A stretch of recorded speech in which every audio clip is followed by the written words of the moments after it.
What is up, everybody? Welcome to another episode of Limited Resources. This is episode number 865. My name is Marshall. I'm one of your Limited Resources, and joining me on the line all the way from Denver, Colorado, it's Luis Scott-Vargas. Luis, in the world of 7 sets per year, we are in fact diving into another set review today.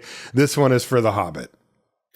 Sure. The Hobbit is coming out soon, and we'll see. Lord of the Rings is the Tales of Middle-earth, right? The first Lord of the Rings Magic set. Those are big shoes to fill. So we'll see if The Hobbit does an approximation of that. I know as a smaller set, we're probably not going to find quite as much of interest, but that doesn't mean it couldn't be a lot of fun. That's right. Yeah, we'll talk about that in just a minute too.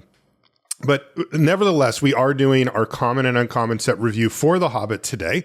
And before we do, we wanted to say thank you to everybody who supports us over on Patreon. You can support our show directly at patreon.com/limitedresources. It's just a way to support your favorite content creators, and it's very much appreciated.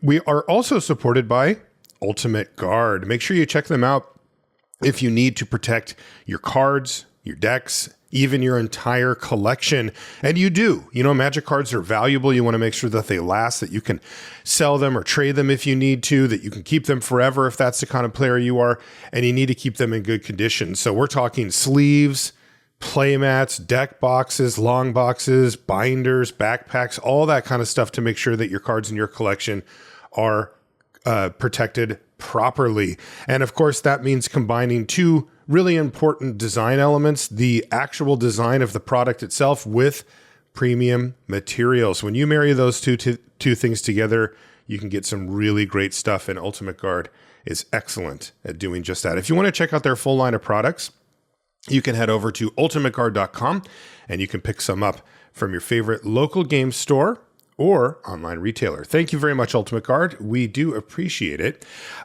Luis, just a quick big picture on this set for people that are having a hard time keeping up with the number of set releases that come out these days. This is another of those smaller sets. So this is a similar setup to Spider-Man and to Teenage Mutant Ninja Turtles. It has basically the same amount of cards and the same structure, and that structure is pointing at 5 two-color pairs in a smaller format. It is also designed for pick 2 draft, the thing that they're kind of trying to push, starting with Spider-Man, where you take 2 cards and you draft with 4 players rather than the traditional 8 or sometimes 6. So that's something to keep in mind when we go through the set review here today. Now, when it comes to the mechanics of the show, Luis. Okay. Yes. Sorry. Did I throw you off with my little?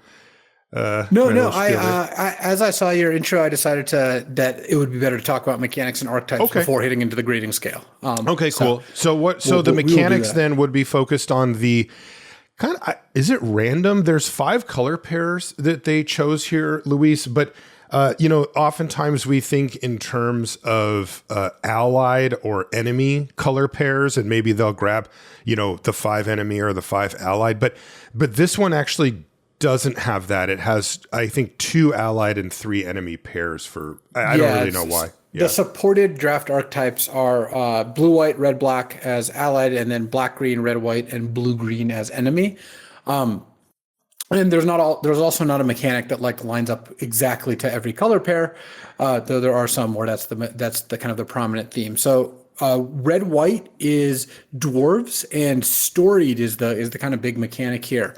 It reminds me a little of the City's Blessing. So it says storied. If you control 3 or more artifacts, legendaries, and or sagas, as well as a card that has the ability storied, you have an enduring story for the rest of the game. The rest of the game part is kind of how it's similar to City's Blessing. So once you've hit storied, you have an enduring story the rest of the game.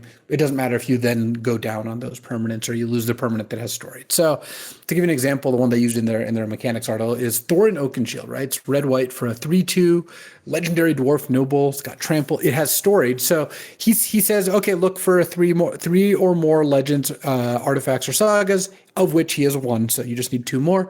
And he also says, as long as you have an enduring story, artifacts and creatures you control have ward 1. So like City's Blessing, story doesn't inherently do anything, but there are cards that say, hey, as long as you have an enduring story, do X, output X. And It's not that complicated a mechanic once you explain it. Obviously, it's a lot of words to get through, but basically what it means is if you have one of these cards and if you have two other cards, whether that be artifacts, it's kind of funny. It's like you can have a legendary creature or a saga or a treasure token. Any artifact counts, you know? Yeah, food. And then once you have 3 total, for the rest of the game, you have this story, which will only matter as long as you have a creature that or a permanent that refers to it, or maybe a spell, whatever. But you do have it. And red-white has, you know, cards that are, as we see, go through it. That's kind of what they're trying to do. That's their mechanic. There's also a mechanic called Recruit. And this is kind of funny because just last show we were talking about how the draw a card and then discard a non-land is a kind of cool output like Connive. Recruit says draw a card, then discard a card. If you discarded a non-land, make a 1/1 white human soldier. So instead of getting a +1/+1 counter on a creature, you make a soldier. That doesn't surprise me at all. This is a mechanic. That was good space. That's what I was talking about last week, and this is a great way to use it. So it's a way of giving looting to other colors, because in this particular case, the blue-white mechanic or blue-white archetype is going to lean on Recruit, though we're going to see it, you know, elsewhere as well, or just like we'll see it in various places, but blue-white is specifically trying to build around it, and gives you a little bit of card draw, rewards you for discarding real spells, so it's not just super easy. You don't just discard lands all the time. 1/1 token in play is worth something, certainly. And of course, you know, various like token making and other build arounds. So that's Recruit. Hone is a new mechanic that probably not going to show up a ton. It's on equipment, and when the equipment has a hone counter, it gets +1/+0 for each hone counter. So basically, you know, you've got like Sting, for example. Bilbo's sword is a 2-mana flash artifact equipment, and when it enters, you put a hone counter on it for each creature target opponent controls, and then when you equip it, your creature gets, you know, +X/+0 or X the number of hone counters. So they have 3 creatures in play. This gets 3 counters. Now it's a +3/+0 equipment. This will show up in the set a few times. It's not specific to a specific archetype. Adventures are back. So these are the cards that are on creatures where there's that little like bottom left of the card is a spell that lets you cast the spell, and then it goes to the exiles, then you cast the creature from there. Adventures make perfect sense given what what the Hobbit story is all about. Yeah. And we know this mechanic plays pretty well, and adventure cards tend to be pretty powerful. Another mechanic that is in the set here is amass. So that's coming back from Lord of the Rings, and except this time instead of amassing orcs, it's amassing goblins. What that means is once you amass, you make a 0/0 token with that many +1/+1 counters. It's a goblin. If you already have it, it's an army rather. If you already have an amass token, the counters will just add to that. So, for example, if you had a card that said amass 2, if you have no token in play, you'll get a 2/2. You get a 0/0 2 counters. If you then amass 3, now it'll become a 5/5. If you didn't have it, you just make a 3/3. Orcish Bowmasters works on it. So, you in this set we're amassing orcs or goblins rather instead of orcs. And the black-red theme is black-red goblins, so goblin army. And I guess, you know, it's possible that because amass keys off armies, it plays fine with other amassing other types, but that's not going to come up in this set. And then for mechanics, that's it in terms of new mechanics and returning mechanics. But as we go through the cards, we'll see various things. I mean, that also doesn't literally cover every single mechanic that might appear in the set, but just the ones they wanted to highlight. And then looking at the 5 draft archetypes as a whole, you've got, like I mentioned, blue-white humans with Recruit, making tokens. Red-black goblins, you're amassing them, you're sacking them, you know, to get very value. Because amass cards really do pay you off for sacrificing. Because imagine you had amass 1 and then next turn amass 1. If you sacrificed it in between, you'd get a 1/1, then a 1/1. If you didn't, you'd end up with just a 2/2, and it's usually better to be like sacrificing it and then remaking the token.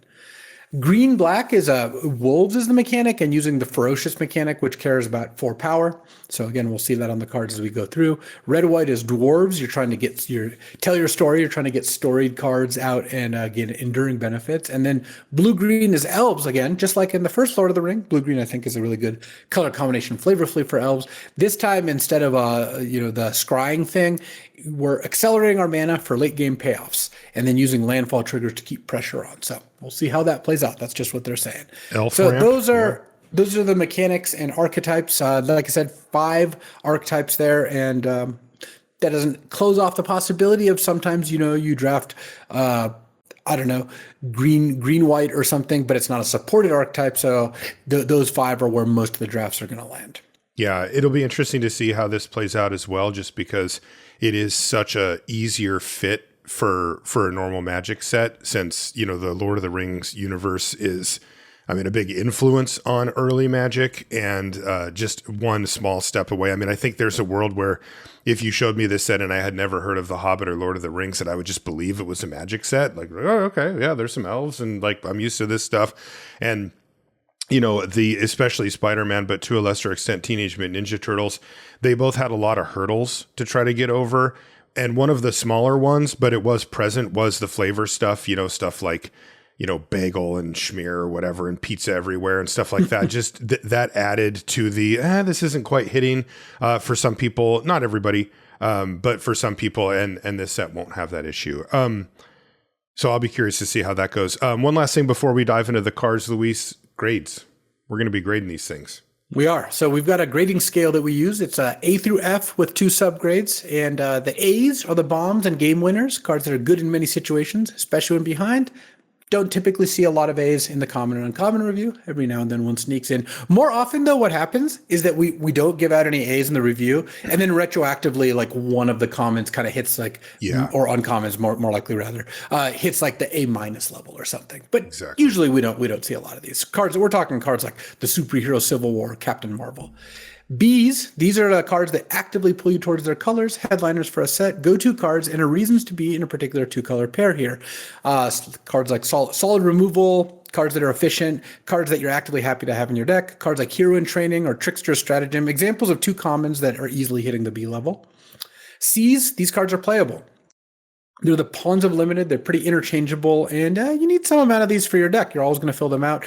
Cards that aren't happy or unhappy to be playing. They're just cards that are okay, and you got to play them. We're talking cards like mediocre to decent removal, solid creatures. Cards like Brave Brawler, Hour of Defeat are on the high level of C, but still definitely C's. D's are cards that you're unhappy to run. You'll run them if you have to, but you would prefer not to. These are cards that when you have 3 or 4 of these in a deck, you feel like your draft went poorly. Cards that are a little too expensive, a little too narrow, just a little bit junky. Cards like Atlantean Cavalry or Repulsor Blast. F's are cards that are basically just straight up unplayable. A lot of the bonus sheet cards or the weird rares fall here. Cards that cost too much or are completely symmetrical or obviously constructed build around. Cards like Show and Tell or Horn of Greed. And then our 2 subgrades, we have sideboard. These are cards that you wouldn't typically main deck, but they can be very good out of the sideboard. Enchantment removal, artifact removal tends to land here. And cards like Heroic Intervention, you'd board that in against a sweeper. You wouldn't usually main deck it. And then lastly, our favorite category, build-arounds. Cards that by themselves don't do anything, but in the right deck, they can be your best card. Cards like Vision Quest, that was a really awesome build-around. Yeah. Hopefully we'll have room. That tends to be one of the things that can fall away on a small set, is that they have to kind of check all the boxes for the storyline and the characters, and that takes up a lot of the card slots. And then it's kind of like, well, what else do we have? And oftentimes it's not that much. Hopefully, though, this one will live up to its predecessor and be in that ballpark with Teenage Mutant Ninja Turtles, since that seemed to be kind of the standard, at least for these small sets. Okay, let's jump on in. We'll start, as we typically do, with the signpost uncommons. These are the gold uncommons that will often tell us a bit about what the color pair's doing, which Luis just outlined, but also how well it's doing it. I think that, Luis, there are 2 uncommons, and then there's also a hybrid common. Are you cool if we just throw in the hybrid common into this initial run? I think that makes the most sense. Okay, because I think that'll give us the most signpostness here. So we're going to do that.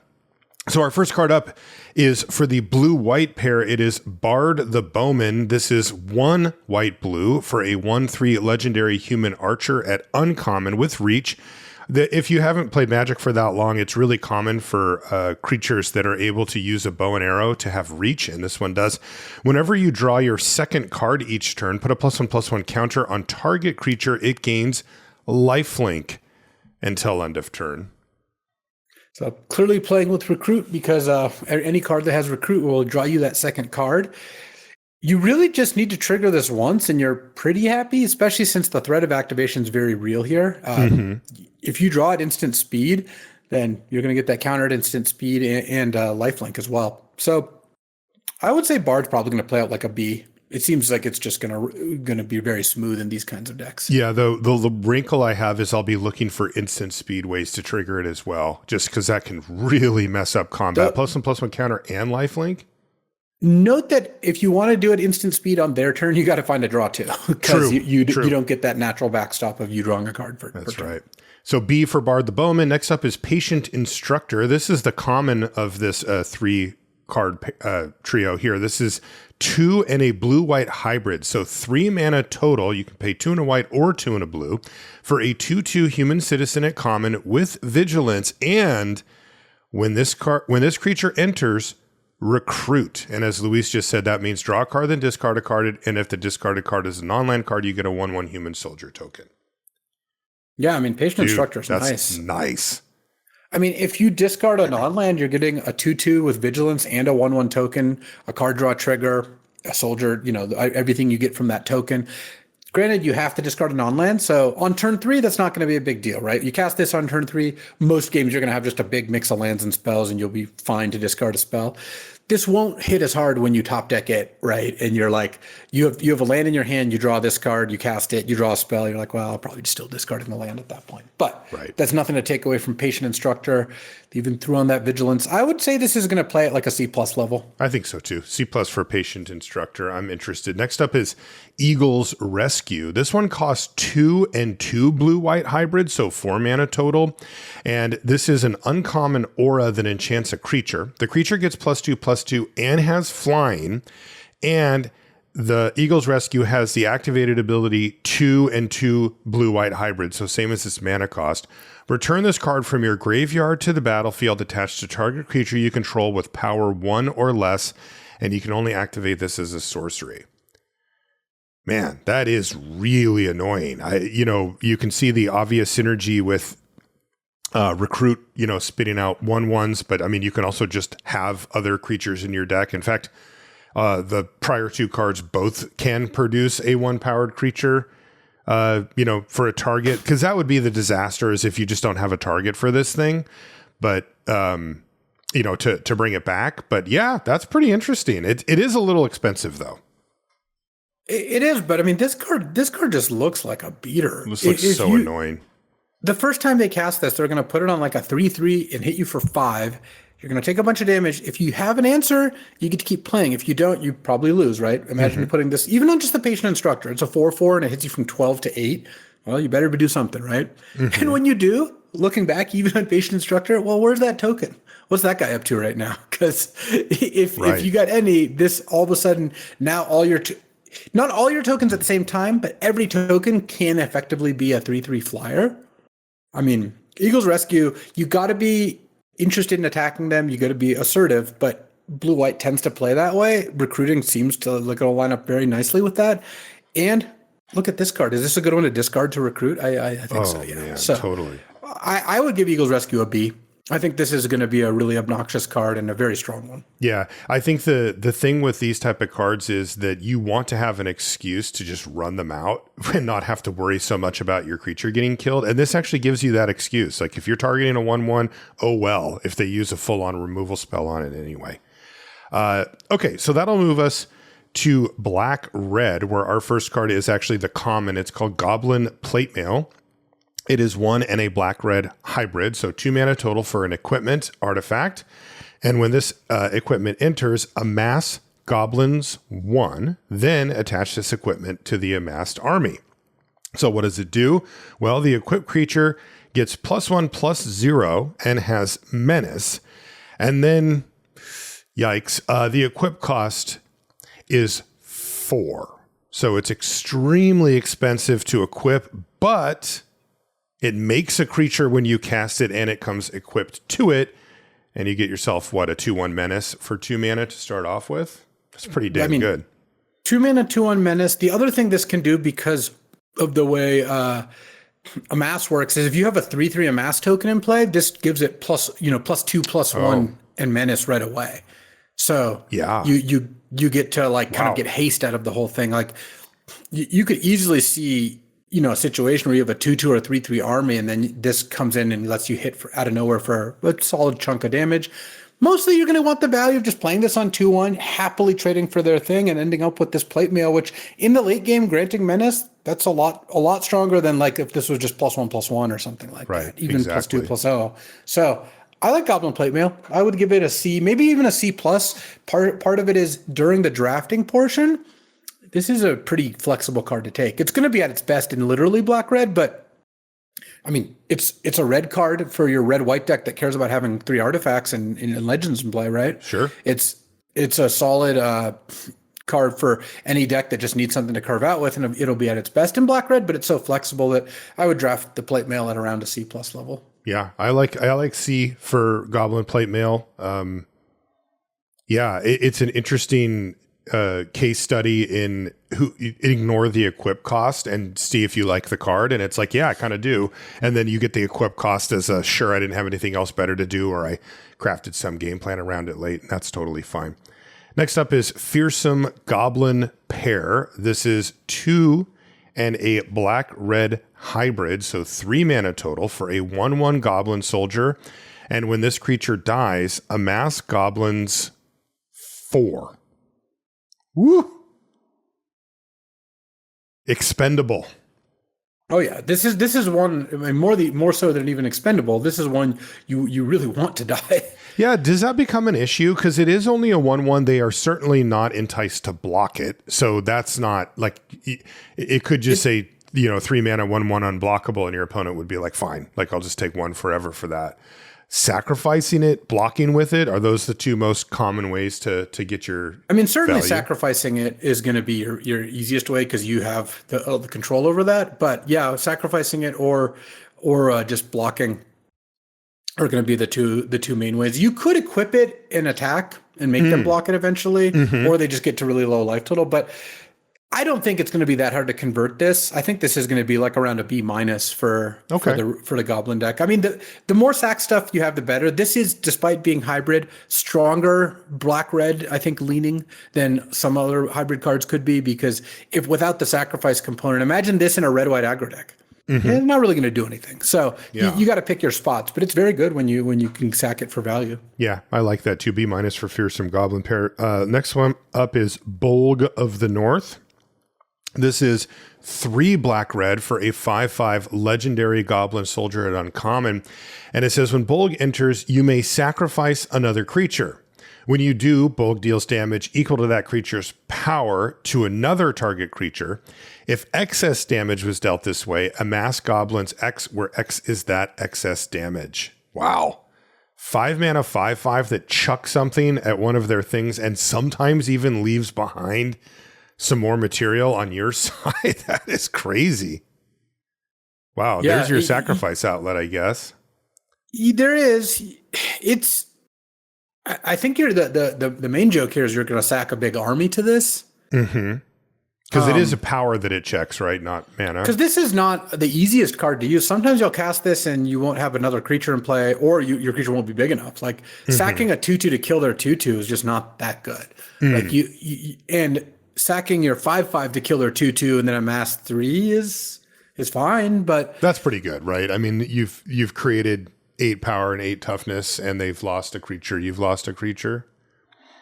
Well, if you sack a 5/5 to kill a 2/2, and then you amass for 3, you create 6 power and 6 toughness, and true. Sorry, 3 power and 3 toughness. You're not. I mean. You're not. I think that this card is going to be harder to get use out of than it might look. Okay. I'm not saying the card is bad, but you're going to have things line up. A lot of the time, you're going to play this, and it's just not going to actually do that much. Okay. That's my main concern. Yeah, no, that is interesting. Giving up, real onboard material, even if it is taking away theirs, is still just an even money bet. That is not you progressing. If you leave yourself a little something behind, let's just say, like, I think the ideal scenario would be something where you sacrifice something, let's say, that costs 3 mana. I know that's not what Bolg actually checks, but just that's how I'm going to view it. And you kill something of theirs that cost 4 mana, and you left yourself behind a 1/1 or something, that's a way that you can actually convert bulk to get you a little bit ahead. Just really hard to do. I mean, generally speaking, creatures line up on mana value as far as power and toughness and stuff goes, just if you were to look at all creatures all across the board. So yeah, I agree with you, Luis. Bulg is actually asking quite a bit of us to get the job done. What do you think, like C plus for Bulg of the North? I would say it's like around a C plus. Like if you can make it good in your deck, I can understand how that could turn out, but I think most of the time you're really not gonna.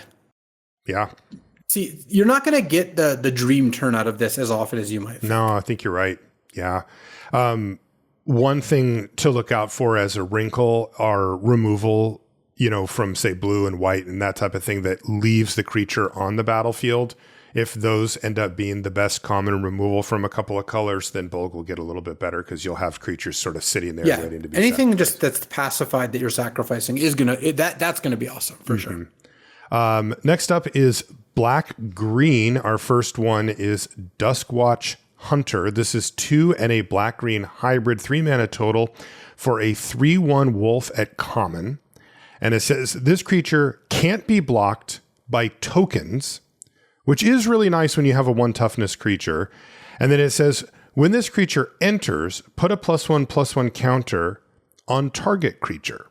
So even if there's nothing else, you get yourself a 4/2 that can't be blocked by tokens, but you also have that ability to, as you put it earlier, Luis, kind of give that +1/+1 counter haste if you happen to put it on something that was already on the battlefield, and perhaps it enables an attack. That's the unlock with immediate +1/+1 counters that really makes them great, is not just making it so that your 4/4 is now a 5/5 and hits for 1 extra damage. It's now your 4/4 actually has a clean attack that your opponent didn't know about and that it didn't have until the counter comes on.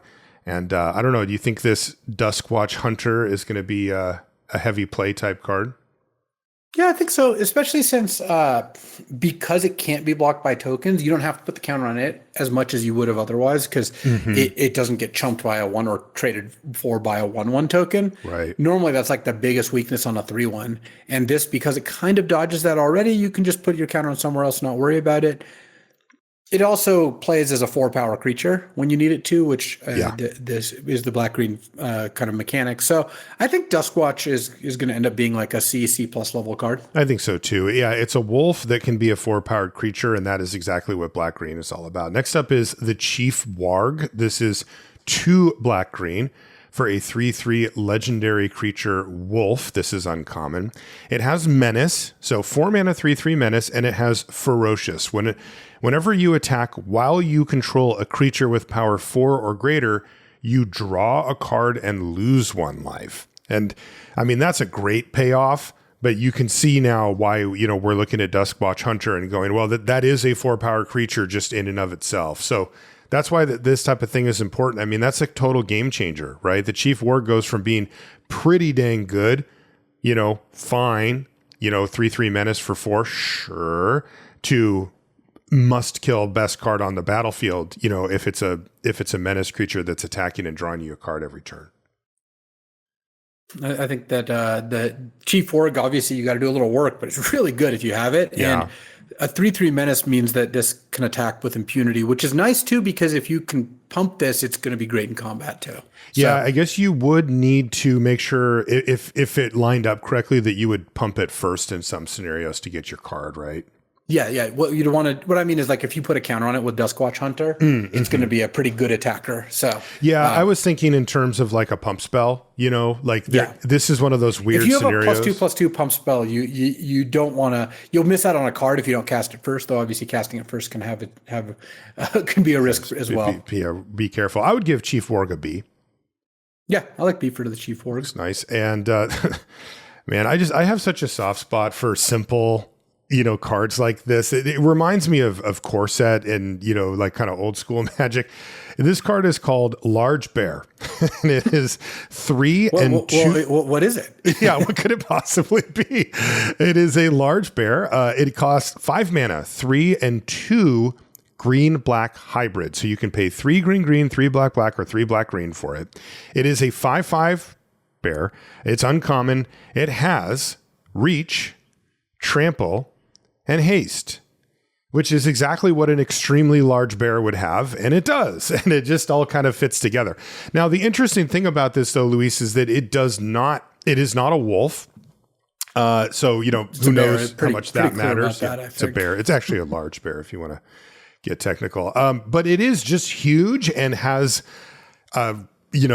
really great stat line, right? It's kind of interesting because it's clearly a little better on the attacks with both trample and haste. But if you do find yourself in a situation where you're not turning this thing sideways, then reach on a 5/5 does go a long way. That will shore up a board and kind of demand a removal spell from most board states if your opponent wants to continue attacking.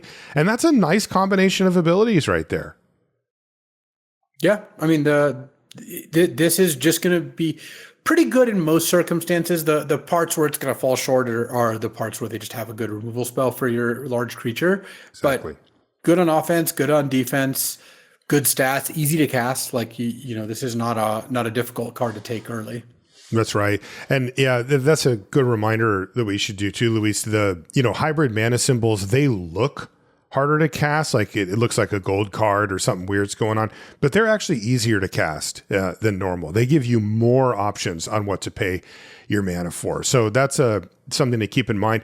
I think the other thing to keep in mind is the scale that I always put these cards on now in Modern Era Limited, is what would happen if my opponent used particularly a removal spell that costs less than this card to remove it. How would I feel? Because that is how you win or lose Magic in many times. It's not the only metric, but it is one way that you can get ahead or behind in a game, is to have your creature get killed for less mana or you're killing their creatures for less mana.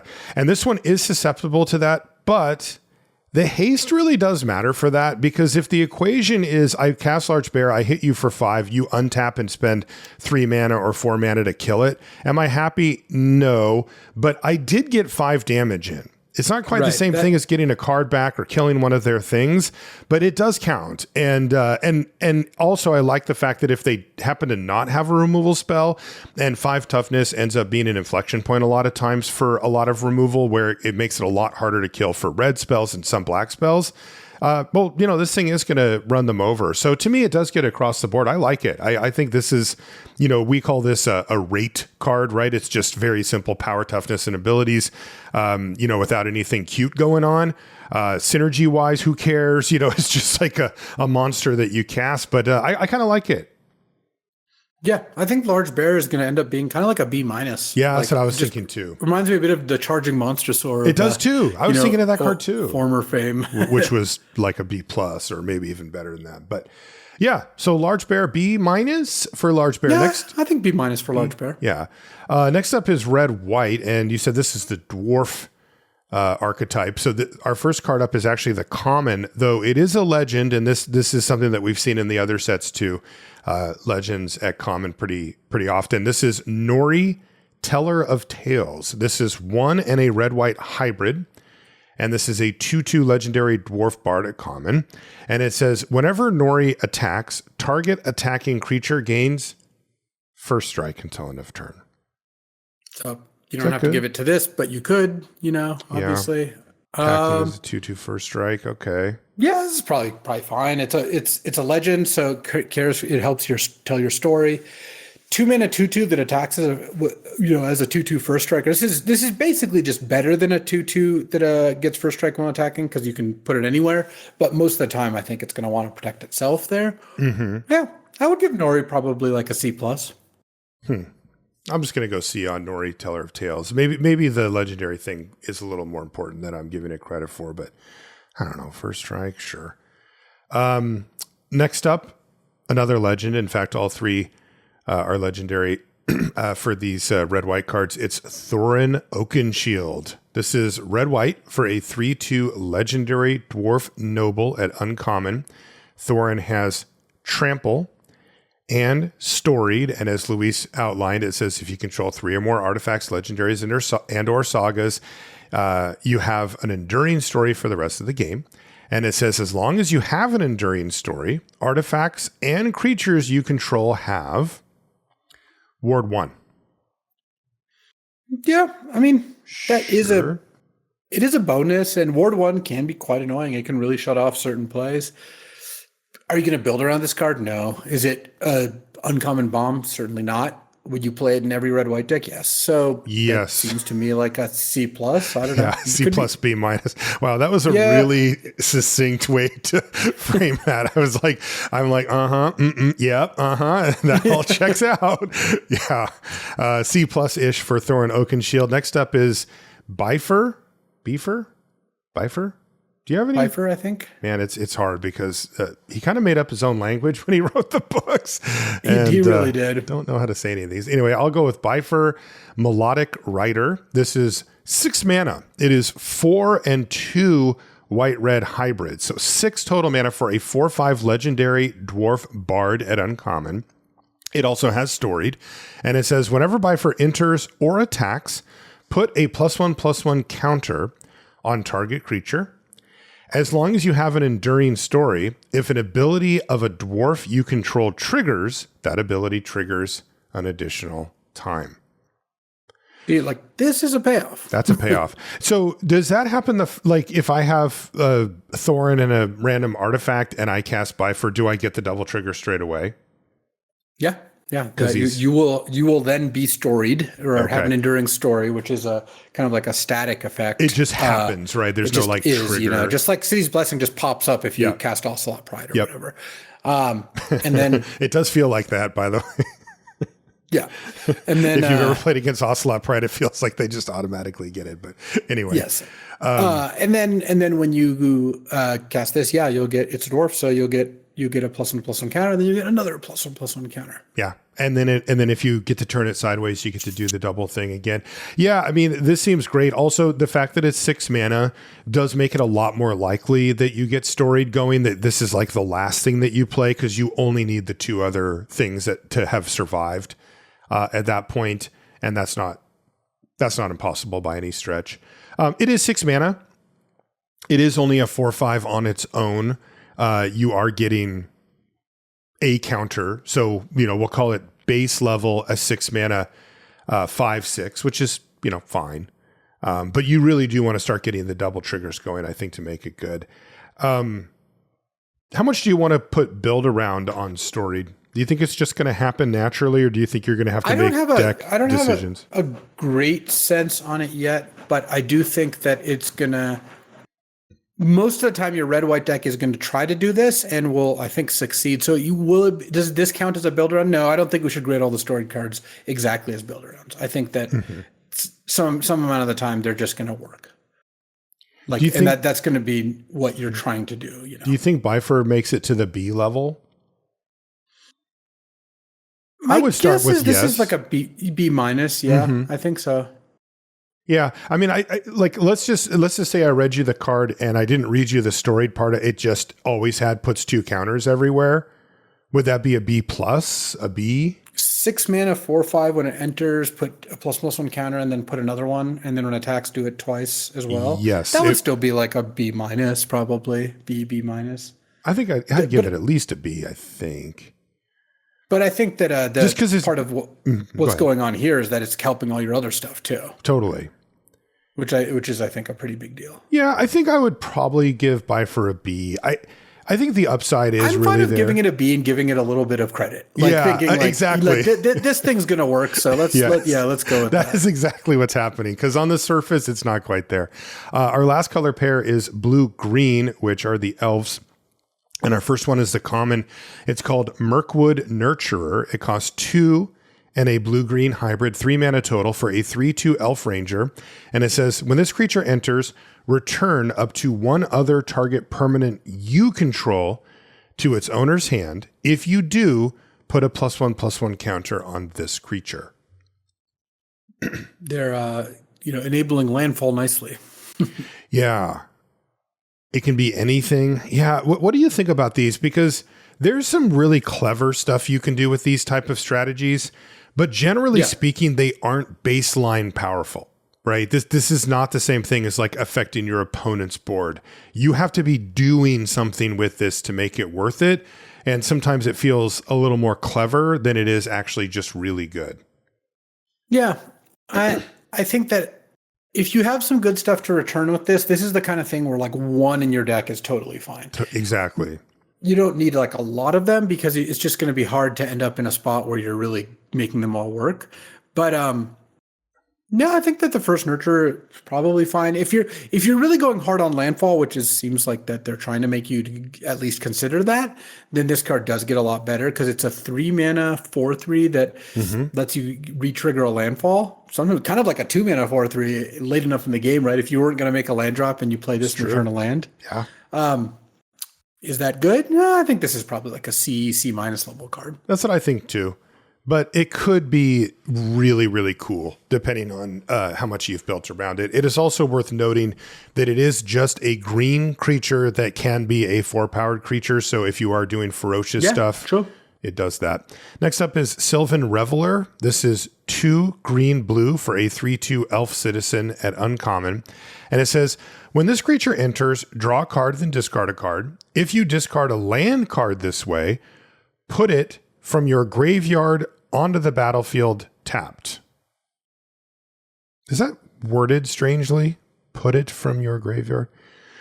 Maybe it's just my brain. And then it has landfall. Whenever a land you control enters, you may pay 1 green-blue. If you do, return this card from your graveyard to your hand. Wow. That's really good. I mean, this is an engine. Like, yeah, I would hope that we end up in a spot where you can grind someone out with this card. I think a lot of games, aren't really going to necessarily go that way, but it is a big threat.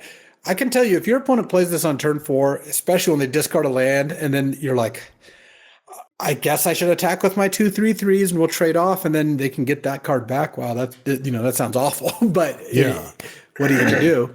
And it's also a nice card to discard itself because you can just discard this to recruit, get a 1/1, and then get this back at some point. It's also non-legendary.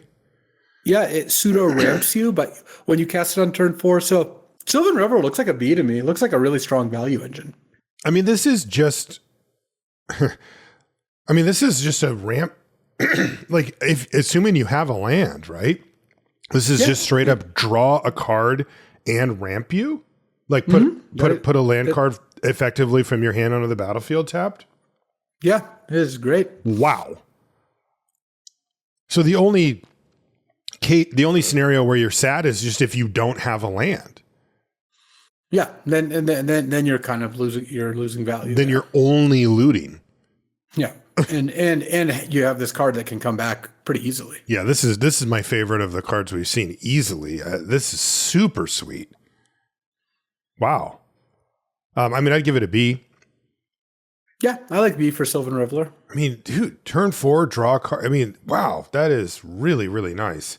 Last of these signpost cards is Thranduil Sindarin Liege. This is 2 and 2 green-blue hybrid, 4-mana total for a 2/3 legendary elf noble at uncommon. And this is an adventure creature. So it has kind of 2 halves, if you will. It has Sylvan Rally, which is 1 and 2 blue-green hybrid, again, 3 mana for a sorcery adventure. Mill 4 cards, then put up to 2 land cards from among them into your hand. Then you exile this card and you can cast a creature later from exile. And then the creature's abilities are other elves you control get +1/+1.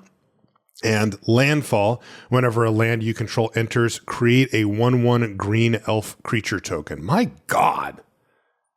Yeah, this card does not mess around. So when you landfall, you're making effectively 2/2s. You get to cast Mulch here to start with. Well, pretty much. 3 mana Mulch. And wow.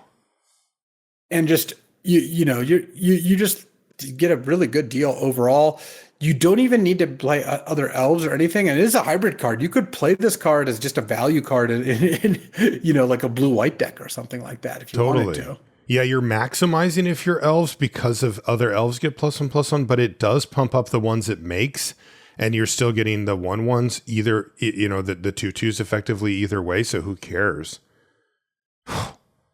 Dude, blue-green looks incredible. Yeah, these are some nice ones. Mirkwood Nurturer works kind of nicely with either of these cards too. Yeah, I would run back either of these through the value filter. B plus for Thranduil. Yeah, I like B plus for Thranduil. Just looks like a very solid card to start with. Wow. I'm in for blue green, by the way. I mean, I usually am anyway, but holy smokes, like sign me up. Well, blue green misses a lot of the time. I'd say it's one of the decks that misses the most often, up to and including the last Lord of the Rings. That's true. Well, I'll be the brave soldier to try it out on your behalf. You're willing Louise. to sacrifice? I will report back. Yeah. Okay. So we rotate which color we start with, and we're going to be on red this time around. So our first card off for red is Dwarven Mauler. This is red for a 2/1 dwarf warrior at uncommon. It says equip abilities you activate that target this creature costs 2 less to activate. So it makes your equipment a little bit more efficient when you're using this thing. Yeah. How do you feel about a red for a 2/1 dwarf warrior? It's probably not the worst way to start a game off. No, it's not the worst. Not great. It's fine, but I think for good reason they make 1 mana 2/1s uncommon most of the time. Because I think it would be too obnoxious to too quickly have that be or too often have that be the opener. But they're really just not really uncommon level. Like, 1 mana 2/1 is baseline good. It's just not. Like 1 mana 2/1 is fine, but it's not baseline awesome or anything. Yeah, the best thing about it is that you're doing something vaguely productive with your turn 1, but any other time it's not that good, and these things fade very quickly. It's somebody makes a 1/1 token, and you're like, well, why did I bother? I'm also generally not a fan of this type of strategy where you're like, I'm going to throw a ton of equipment on one creature and try to beat you with it or do something like that. It really does just create this kind of lightning rod scenario where your opponent's removal somehow gets amplified and is even better than it already is, which is the world we live in is you want to go the other direction. You want to try to make your opponent's removal look bad. The one good thing about it is that you're effectively always going to be ahead on that game that I talked about earlier, where you're going to have put in less mana into the creature than your opponent did into their removal. Especially with the cost reduction on equip abilities, because that does make it quite cheap for most equipment, even down to free. I would give Dwarven Mauler like a C-. This is not the type of card that I get excited about, but you could probably put it in your deck. Yeah. Also, looking at the equipment, there's not that many at common and uncommon that have an equip cost of more than 1. Some of those already equip onto things or equip onto dwarves. Oh, really? Like Dwarven Matic, for example, is like 2 mana when it enters equipped to a dwarf you control. It's like so. I think that you play this mostly if you want a 1 mana 2/1 dwarf. That's the main reason. So I would say it's a C- for that. Okay. Next up is Tidings of War. This is also just red mana, but this is a sorcery at common. It has Amass Goblins 1, and it says if this spell was cast from a graveyard, Amass Goblins 3 instead. And why is that? It has flashback for 3 and a red. If you've never played with flashback, it says you may cast this card from your graveyard for its flashback cost, then exile it. Flashback is one of our favorite mechanics ever. So you get a 1/1 and then a 3/3 1 mana 1/1 3 that more flashes counters. back for as a 4 mana 3/3 or like I said 3 counters. But also like this is good to mill. This is good to discard. I think that it gives you a little fodder for sacrifice. I think Tidings of War is going to play really nicely. I bet this is like a C+ level card. I think so too. It's gonna check all the boxes you want. Totally. Don't sleep on it, especially because the front part is kind of free-ish. Like you're going to find a spot to get the 1 red mana in and get your guy, and then you kind of get the meat on the bone with the flashback. Next up is Bothersome Noisemaker. This is 1 and a red for a 2/2 Goblin Bard. It's uncommon, and it says whenever you cast a non-creature spell, amass Goblins 1. Wow. I thought this was going to be more of an annoying card, but that just seems like a good card. Yeah, young Goblinomancer. Yeah. I mean, this one does great. seem like a nice one. I think that the Bothersome Noisemaker is going to play it really well. Like, I would just give this a B. If your opponent has this card, you're going to try to kill it as much as you can. Definitely. Next up is Goblin Town Flunkies, which is 1 and a red for a 1/1 Goblin Soldier at common. It has haste, and it says when this creature enters, amass Goblins 1. Wow. So we're 4 cards in, and 3 of them have had amass Goblins on them. Yeah, I mean that's what this well, not just that's not the only thing this color is trying to do, but it's one of the things this color is trying to do, and certainly it's coming through here. I also would expect to find that this, since we go by casting cost, a decent amount on the cheap side, just because that's where if you're trying to amass and put a bunch of goblins into play, I would imagine cheap cards are a big part of that. This card seems mediocre, 2 mana 1/1 haste is kind of not much at all, and then you do get the amass goblins 1, but I feel like it's a interesting dance because amass goblins 1, the first one's really good because you're getting a creature you didn't have, and then it sort of slowly gets a little worse, and then maybe starts to get good again at some point when you get up to like 3/3, 4/4, 5/5. I'm not turning it down, but I'm not jumping out of my seat for a card like this either. What do you think about the flunkies? The better your deck is, the more likely you are going to play this. Like, the better your deck is at the whole amass thing, because it's pretty solid at that. It puts 2 goblins into play for 2 I like mana. that. You just have to be able to use those goblins. If you can use them, this card's really good. It's a really good way to get a bunch of fodder. If you can't, then like in your red-white dwarves aggro deck, you're not really going to want to play this card. So it's a specific card, but it's like I think it's like a C+ power level when you're utilizing both parts of the card. It's like C to C- when you're not. Yeah, can you sacrifice is a big question. Next up is Oin the Brave. Oin? I forget. Oin. Oin. No, I don't know. I think it's Oin. 1 and a red for a 1/3 legendary dwarf warrior. This one's common. It has storied, and it says as long as you have an enduring story, Oin gets +1/+0 and has haste. And then it's got the activated ability 1 tap, discard a card, draw a card. So you can rummage for 1 and a tap as well. So if you have the stories, 2 mana 2/3 haste, and then you can also start rummaging the turn you play him. Amazing. Yeah, these are this is what you've got.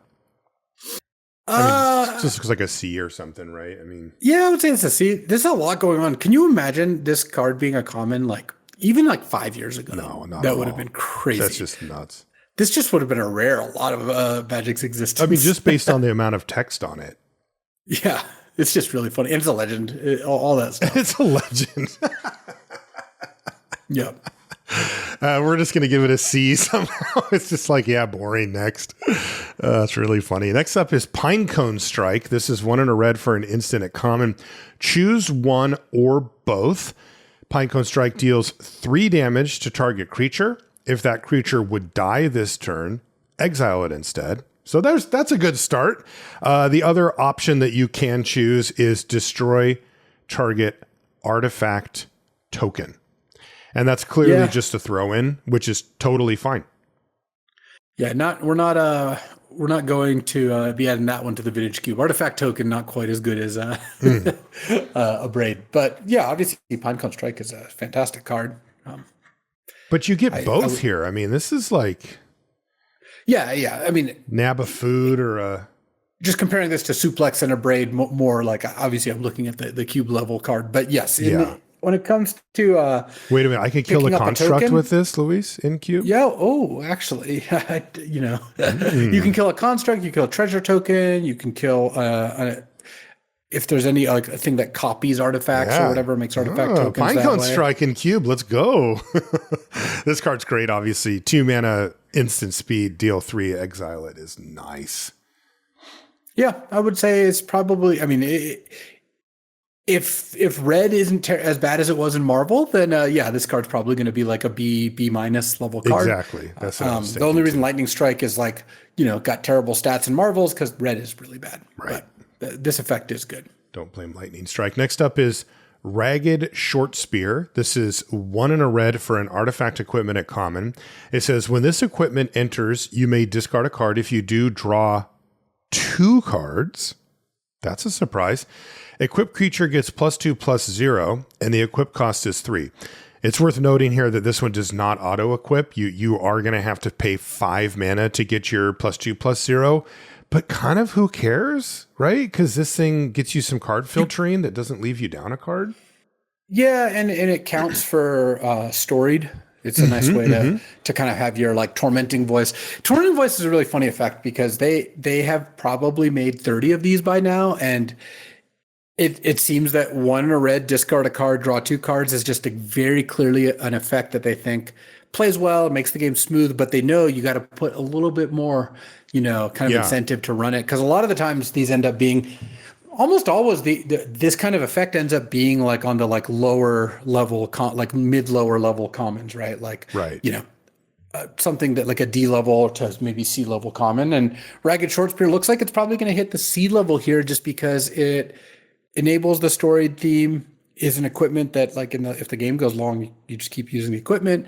There's a couple things that probably work well enough with it that you'd be interested. Gonna have to really struggle on the flavor. Like, this is literally just a spear that a goblin made, and somehow you're drawing cards and discarding stuff. It's like, I mean, the flavor text says spears serve goblins better than swords or bows. They were quick to make and quiet to use. It's like, it's just a spear. Like, it's not magical. It has nothing to it. It's literally a stick with a rock on the end of it. But you know what? You get to discard cards and draw cards and do all this extra stuff. I'm with you. There's enough going on here to make this a C for me. I expect to see a Ragged Short Spear on the battlefield quite often. Next is Smaug's Fury. Oh man, he looks mad. 1 in a red for an instant at common. Target creature gets +3/+0 and gains reach and first strike until end of turn. I was kind of hoping that would be like a gnarly burn spell, but it's a pump spell instead. It's a decent pump spell, right? Yeah, it's going to play okay. Like D+. This is D+ level or so. I mean, this is exactly what we see every set, and most of the time doesn't even really land. Right. And we've also not seen payoffs for pump spells, right? Like it seems to be more like equipment or a little better because of storied and stuff like that. Yeah. Yeah. Next up is Bomber Gentle Dreamer. This is 2 in a red for a 5/3 legendary dwarf bard at uncommon with storied. And it says Bomber doesn't untap during your untap step unless you have an enduring story.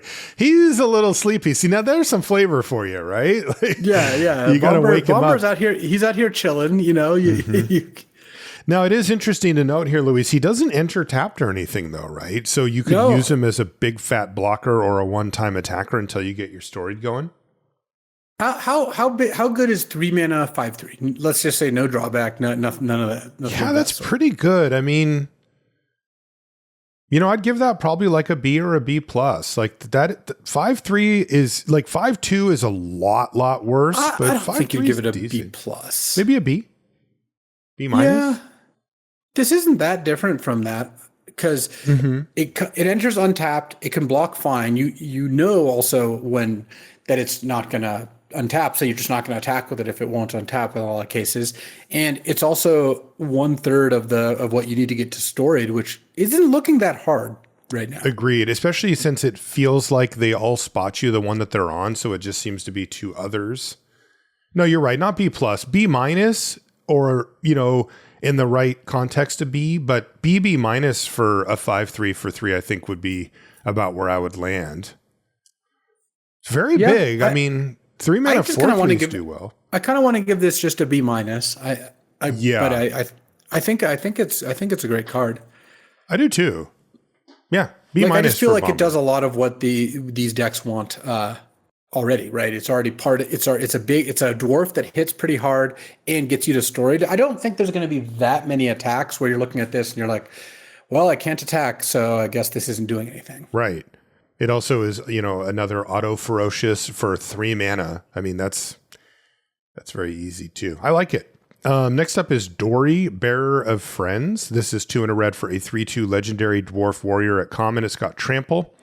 And it says when Dory enters, create a treasure token. So 3 mana, 3/2 trample, makes a treasure, is legendary, and makes an artifact. I mean, in a normal set, I would say this looks like a C because they've made a bunch of like three cost creatures that make a treasure. They all play great. Like they're not like, the best cards in the world, but they're all solid. The fact that this gets you 2/3 of the way to Storied, in fact, because it doesn't even have Storied on it, if you have a card that has Storied, this probably gets you there. That's the ones we've seen so far. It does. Yeah. That makes me think Dory's going to be a C+ probably. Agreed. I like that. But also like the kind of card that you're quite happy to have. Definitely. Like you're going to want this card in your deck. It even has random trample, just for maybe the equipment stuff later or a pump spell or whatever. That's just a nice little addition too. Next up is Snow Slope Hunter. This is 2 and a red for a 2/3 Goblin Ranger at uncommon. And it has the ability, sacrifice another creature or artifact, exile the top card of your library. You may play it until the end of your next turn, activate only during your turn and only once each turn. That is interesting. There's no mana requirement there, Luis. So, this is a way that you legitimately can turn army tokens into cards. Yeah, this is looking really nice with the amass tokens. You're just like, sack that, maybe find another thing that amasses, keep going. I like Snow Slope Hunter at B-. Same. This also, one of the things that's going to be really nice is if there's any sort of like threaten effects, which I guess we're not really seeing a whole lot of, but it's a 0 cost sack. Just 0 cost sack is really nice. It really is. It's only once per turn, so you're not like gonna just go off like completely, but you're not gonna cast that many cards off exile in a turn anyway. So right. I don't think that's like a huge issue. Yeah, I mean, I think Snow Slope Hunter could just be a B even. Yeah, I'm happy to give it a B. Next up is Burn, Tree and Fern. This is a saga, so it's an enchantment. This one costs 3 and a red, and it's an uncommon. And this one has 4 chapters. And just as a quick reminder, if you haven't played with sagas, it says, as this saga enters and after your draw step, add a lore counter, sacrifice it after chapter 4 in this case, whatever the last chapter is. So chapter 1, which you get right away, is this saga deals 6 damage to target creature an opponent controls. Okay, so 4 mana to do 6 at sorcery speed. That's totally fine. Chapter 2 is destroy an artifact an opponent controls. So if they have one, you get to nab that, though they do know that's coming because you don't get that until the next turn. And then for chapters 3 and 4, you add a red. So they kind of front loaded this, right? This is the good stuff's up front here. Destroy, blow up a creature, and then you just get some stuff. Yeah, the stuff isn't that good, but you paid 4 mana to kill a creature, which is usually a fine deal as well. So you can't complain too much. Yeah, 6 damage generally equals kill any creature in most sets. So this is, more or less 4 mana sorcery, kill a creature. And then, at that point, you probably would run this in your deck, some percentage of the time. And then if you just get anything after this, it's all gravy. Like you're just like, sure. The other thing to note is this is a 4-chapter saga, and it will stick around for Storied for kind of a long time, like give you a nice window to get it. Because these do trigger Storied, right, sagas? Yeah, sagas are part of it for sure. Yeah. So that's a nice little bump. But I think that the key is you really, want to focus on chapter 1. It's do you want 4 mana blow up a creature at sorcery speed? And, that's kind of right at that cutoff line. But I would say yes. I would run this, and then anytime you get to blow up an artifact, you're just like, oh yeah, and then every once in a while you'll be able to take advantage of an artifact with this is just going to be incredible when you get that. Right. And the reason we're not excited about the red mana, I mean, sure, if you can use it, that's great, is this comes out on 4, so on 5 you blow up an artifact, and turn 6 and 7 you get an extra mana bump. Yeah, sure. You'll take it. That isn't a bad thing by any stretch, but it is also turn 6 and 7 of the game. You often have your mana under you by that point. I would give Burn, Tree and Fern probably like a C. Yeah, this looks like a straight up C. Like yeah. I could see the world where this plays out a little better than that, but I don't think it's a card you're ever going to really feel like you're lacking. Next up is Gloin the Mighty. This is 3 in a red for a 4/3 legendary dwarf warrior at uncommon that says at the beginning of your first main phase, add red. But it also is an adventure creature, so it has easy pickings, which is 2 in a red for a sorcery adventure. Easy pickings deals 1 damage to each creature your opponents control. What do you think about these, Luis? The ones that have a more narrow adventure rather than like a kind of catch-all, you always want to cast it adventure? I think they play well. I think it's a nice kind of aspect of the card to highlight that adventures don't always just need to be like, Bone Crusher Giant. Great card to cast on either side, always on. Easy pickings will sometimes be awesome and sometimes do nothing, and I think that's totally fine. And when it does nothing, you just cast Gloin. When it's awesome, you cast it. And then adding 2 red at the beginning of your first main phase, that's pretty cool too. That is good. You cast this, and then next turn you got a lot of mana to play around with. It is also a 4-powered ferocious creature. It is unfortunately a 3 toughness creature, which does open it up to a little bit more removal, but yeah, I'm tempered on Gloin. I don't know how good easy pickings is, and I think that that's going to end up being the key to this card, because if easy pickings has, like, let's say 2 good matchups, like of the 5, if you face 2 of them, and easy pickings like routinely kills 1 or 2 creatures with it, then Gloin the Mighty is going to be really strong.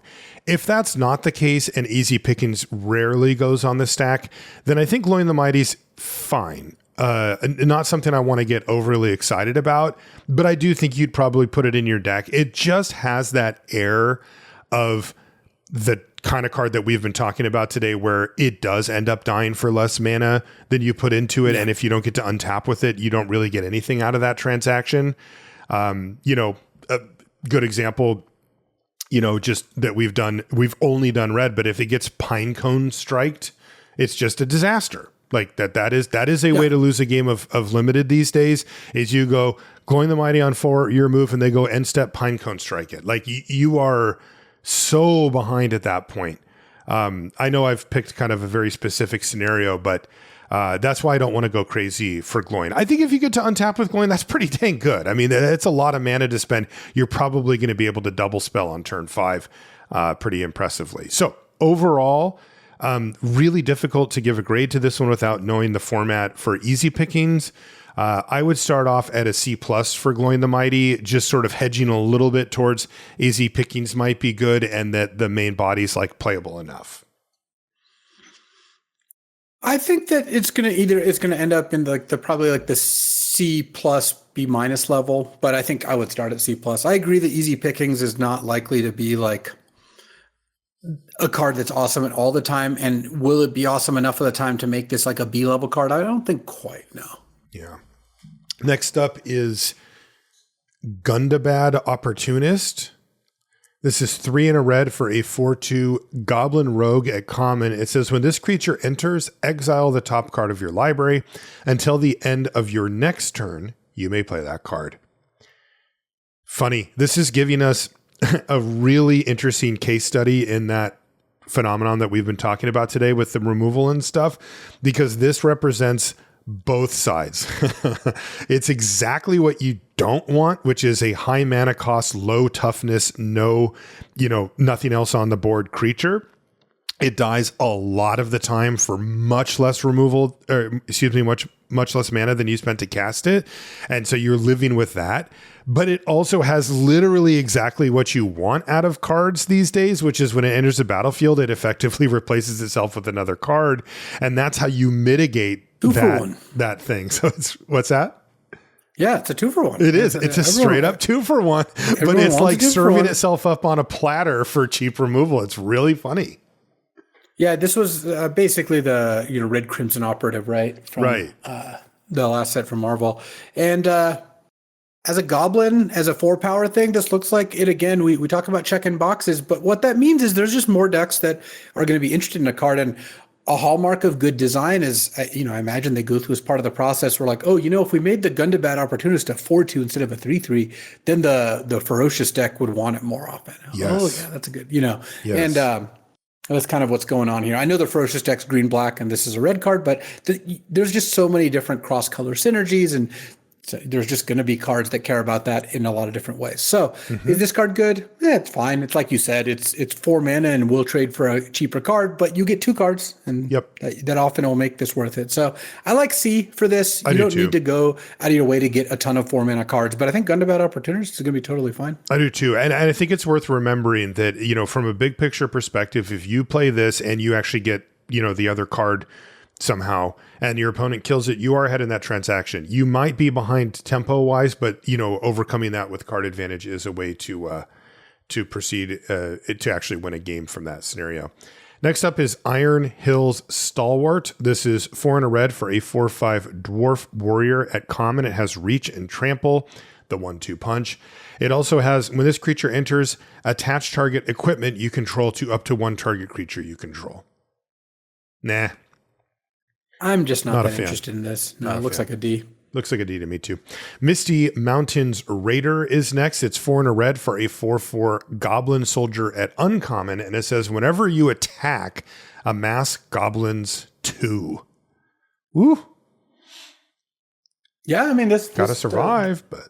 Yeah, this does a lot here. If it attacks, you get a 2/2, but sometimes you're attacking with this plus a 2/2 amass, and now you're attacking with 2 4/4s. That's right. Remember, amass has that kind of interesting tension of like, is it better to be creating it from scratch, or is it better to be gaining that as putting the counters on something that already exists? In the Misty Mountains Raider, sometimes we'll do both. I would give this a C plus though. Like, same. It is still a 5 mana 4/4 that it just has to survive, and that is not something I would take for granted. Exactly. It doesn't always, and 5 mana is an inflection point where most removal will cost less to kill it. So that's a risk that you're taking. Next up is Gandalf Spark Starter. This is 4 red for a 4/3 legendary avatar wizard. He's red at uncommon with reach. So 6 mana, 4/3 reach for a red Gandalf. Like, what is happening? When Gandalf enters, he deals 3 damage divided as you choose among 1, 2, or 3 targets. Nice. He saved it.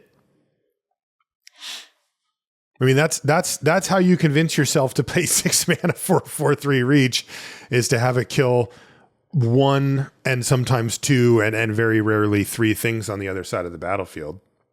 Yeah, I mean, Gandalf looks sweet. Yeah. I mean, you cast this, he has reach, so I guess he gets to block in the air, sure. But probably kills a 3/3 or kills like a 2/2 and a 1/1.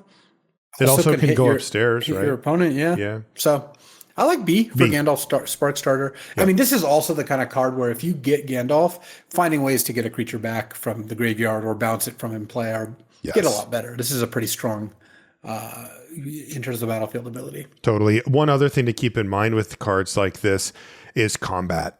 If you can turn creatures sideways and you're pretty confident in how your opponent's going to block, Gandalf can clean up the mess. You might lose a 2/2 or something, where your opponent gets to eat it, but then you get to wipe away the rest of their board. That is definitely something to keep in mind if your opponent's on 6 mana with red. Last red card is Smaug the Great Calamity. At common, it's 5 red for a 5/5 legendary dragon at common with flying. So 7 mana, 5/5 flying. But here's the thing. It also has an adventure. It's called Spew Flame. It's a sorcery for 4 and a red that deals 5 damage to target creature. Woohoo! Man, you want some place to put your mana. Look at this thing. This is so funny that this is a common. It's a common? Like mana, what? 5/5 flying legendary dragon that deals 5 to... How is this a common? Though. I mean, clearly how this plays is totally fine at common. In fact, it's kind of nice to get legends and dragons. I don't mind legends at common that cost 7 mana, because the fact that you have multiples just doesn't matter that much. Is Smaug good? Seems like a great way to give control decks a common level finisher. Deal 5 to a creature, then you cast your 5/5. I'm in love with this card, honestly. I don't know that this card's going to be good. I'm not saying that, but If you could draft a Smog control deck where you get like 2 of these most drafts and you just have good finishers and good removal, well, mediocre finishers, mediocre removal that combine in one card, maybe making the whole package good. How good is Smog? It's probably a D, maybe a C. It could be a C. We'll go C. It could agree be with better. everything I mean, you said. if you can spend 5 to kill something and then just you get a free dragon later. I mean, free isn't you paid 7 mana, but card wise it is free. That's pretty strong. So It really is. I think there's something to this. I think Smog is better than it looks. It is. I think I agree with you. It's just a huge amount of mana that you need available. Also, how is this a common? How is that a common? And I'm not talking about power level, just like number of words. That is crazy that that's a common. Okay, that is it for red. That'll move us over to green, where our first card is Nasty Little Rabbit. It's green for a 1/2 rabbit. It's uncommon, and it has Ferocious. At the beginning of combat and your turn, if you control a creature with power 4 or greater, put a +1/+1 counter on this creature. Yeah, I mean, this card actually does look like it would be a beating. It does. When it starts growing, like that's pretty real. I'm not. No. I got due respect for the Nasty Little Rabbit here. Definitely. He's got a huge carrot that he's stolen. And, I think the way that I tend to view these cards is what is the timing like? Like, when do I get the counter? And it could be pretty soon. It's the beginning of combat. So let's say you play a three mana cost creature with 4 power. You're getting that counter right away at that point. So that's nice. And then the other thing is, at what point am I fine with what I've done here? And honestly, it's just one counter. Like, if I get a +1/+1 counter and it becomes a 2/3 that I've invested my 1 green mana into, I'm fine with that. And, it obviously gets a lot better from there. So yeah, I'm in for Nasty Little Rabbit. I think it's good. Yeah. I love the name too. I like it at like B. Yeah, like build around B. If you can enable this card, it's going to be fantastic. Addercop is next. This is 1 and a green for a 2/1 spider. It is common, and it has reach and death touch and landfall. This creature gets +1/+1 until end of turn. The landfall's not great, right? I mean, it's effectively free. I don't mind it. Yeah, I guess my thinking is that it doesn't really change anything. Like, it goes from a 2/1 to a 3/2. It's like, who cares? About the same. Yes, right. I agree with that. But a 2 mana 2/1 reach death touch. I mean, Green Doomblade. Yeah, and it can attack it in like kind of legitimately, like as a three power attacker. I would say that Addercop is probably a C, maybe Definitely. even a C plus. I like that. Reach death touch. This kills any flyer. I'd give it a C plus. Kills anything. C plus for Addercop. Next up is Bjorn's Hospitality. This is 1 and a green for an enchantment at uncommon. It has landfall. Put a +1/+1 counter on target creature you control. And then it also has an activated ability of 7 mana, 5 green. You pay that, and then this enchantment becomes a bear creature in addition to its other types and gains. This creature's power and toughness are each equal to the number of lands you control. And it also reminds you that this effect doesn't end. They like this design as well. We've seen this before. Mm-hmm. What do you think about this?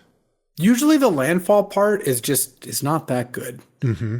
Paying 2 mana for an enchantment that turns all your lands into +1/+1 counters. The things that could make it better here are there's a greater landfall theme. So you're going to have other cards that play well with it. Like you play the elf that returns a land and you get to replay this.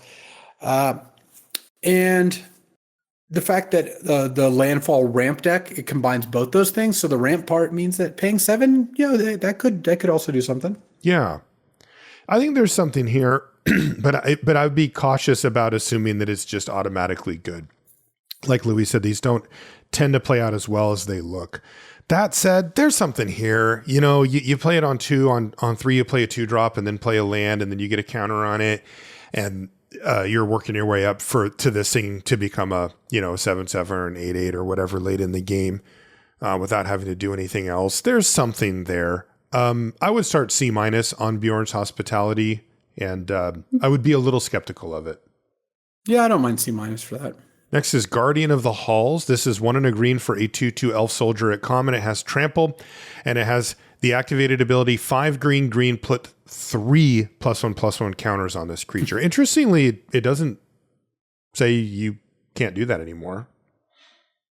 Yeah, you can continue doing this, is what it looks like to me. The threat of activation here is pretty real. 2 mana, 2/2 trample gives you a mana sink for all your landfall stuff. How good is this? I assume this is playable. you can play it if you need a 2-drop and you're in the ramp deck kind of card. Yeah, that's likely about where it's going to land. I think this is probably a C. Yeah. Maybe even a C minus, honestly. Yeah, not a C plus. Let's put it that way. Next up is Quarrel. This is 1 and a green for an instant at common. It says target creature you control deals damage equal to its power to target creature an opponent controls. This is just a classic bite. Instant speed bite, sure. Yep. Yeah. I would say C plus for Quarrel. The creatures do look big already. There is a ferocious sub theme, so you can, often have like something that costs or that has 4 power out, and Quarrel, will pretty reliably kill a lot of things on the other side of the battlefield in that environment. So that's good.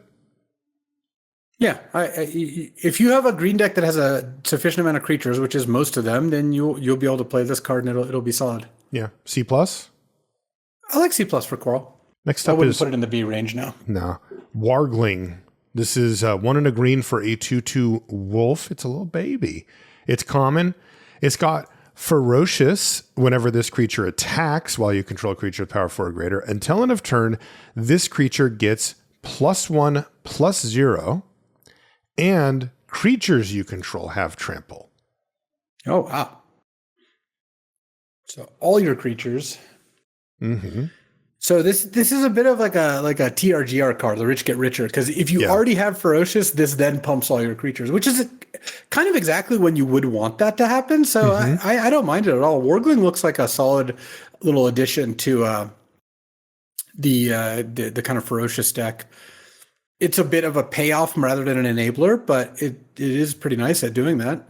Yeah. I mean, I like it at C. Wargling looks really annoying. Like the kind of card that is just a kind of boring 2/2 for 2 until it's not. Next is Warg Tactics. This is 1 and a green for an instant.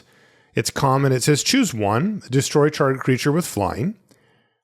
Or put a +1/+1 counter on target creature you control against trample and hexproof until end of turn. Wow. So this is, again, a sideboard card, but also like with the destroy target creature with flying, but also clearly a main deck combat trick. Well, that also stops removal spells. +1/+1 counter, trample, and hexproof. No indestructible, but does a pretty good job of stopping spells and being decent in combat while also just killing flyers. I actually like Warg Tactics at a C. I don't think main decking this would be a problem. Yeah, because if you ever get to use the destroy target creature with flying, I mean, now you're really cooking with fire. Next up is Woodland Weave Master. This is 1 and a green for a 1/2 elf druid at uncommon. It has vigilance, and it says whenever another elf you control enters, this creature gets +1/+1 until end of turn. And then it has tap at X mana of any one color where X is this creature's power. Spend this mana only to cast elf spells and activate abilities of elf sources. Yeah, only to cast elf spells and activate elf abilities. This was looking like a pretty strong, mana ramp / like kind of like way to go over the top. But wow, it's pretty limited. Build around nice. It does actually give you combat as well, right? Because you get to attack with this as kind of a 2/3 vigilance a decent amount of the time. That's right.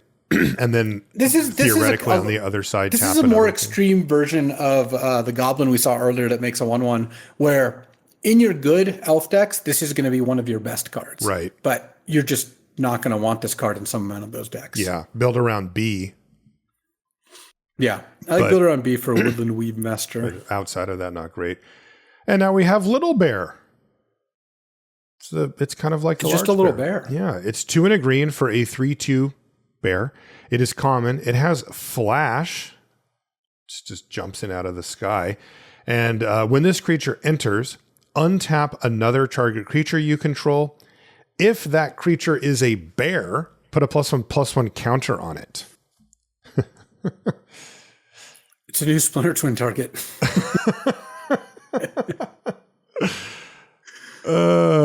Is this card good? I mean, no, I don't really think so. Like, There's not that many bears in the set, are there? there's not enough bears to make it so you're getting the counter off of this that often. And some of the bears, like, they tend to be on the larger sides. Like, well, we'll get to ordinary bear soon, and I have thoughts. Yeah, okay. But I would say little bear looks like a D. I There's going to agree. be times when this card does something good for sure, but I would say it looks like a D to me. Yeah, I'd say stick to the large bears. Next up is Mirkwood Pathmaker. This is 2 and a green for a star elf ranger at uncommon. It says Mirkwood Pathmaker's power and toughness are each equal to the number of, what is it, forests? Is it elves? No, it's lands you control. I like a design like that. Simple. Scales with the game naturally. Basically makes it impossible, at least in limited, for you to like feel like you're getting a bad deal. Also, never really that exciting. You know, we are talking about straight up just power and toughness. There's no trample, there's no reach. Yeah, like it's going to be 4/4, 5/5, 6/6. That it'll probably kind of slows down a little bit after that, is my guess. Yeah, exactly. But even in modern era, you know, that is at least keeping up with what you would expect. It maybe isn't exceeding it in ways that it would have in the past. I would start off a little conservative on Mirkwood Pathmaker. I mean, are there a lot of ways to get extra lands on the battlefield? Like is ramping with lands the thing? We haven't seen it yet. There's definitely some amount of that. I mean, we'll just look at the next card. But Yeah. And as we go up, there's actually another one too. Okay. I would go C- for Mirkwood Pathmaker. I mean, I think even if you're a little ahead of curve, it's still like not jumping out to me as super exciting. I think I'd probably just say C. Like, Okay. it's going to have reasonable stats, I would say, most of the time. Okay. Next up is, oh my God, Wood Elves. I love Wood Elves. It's one of my Wood favorites. Elves.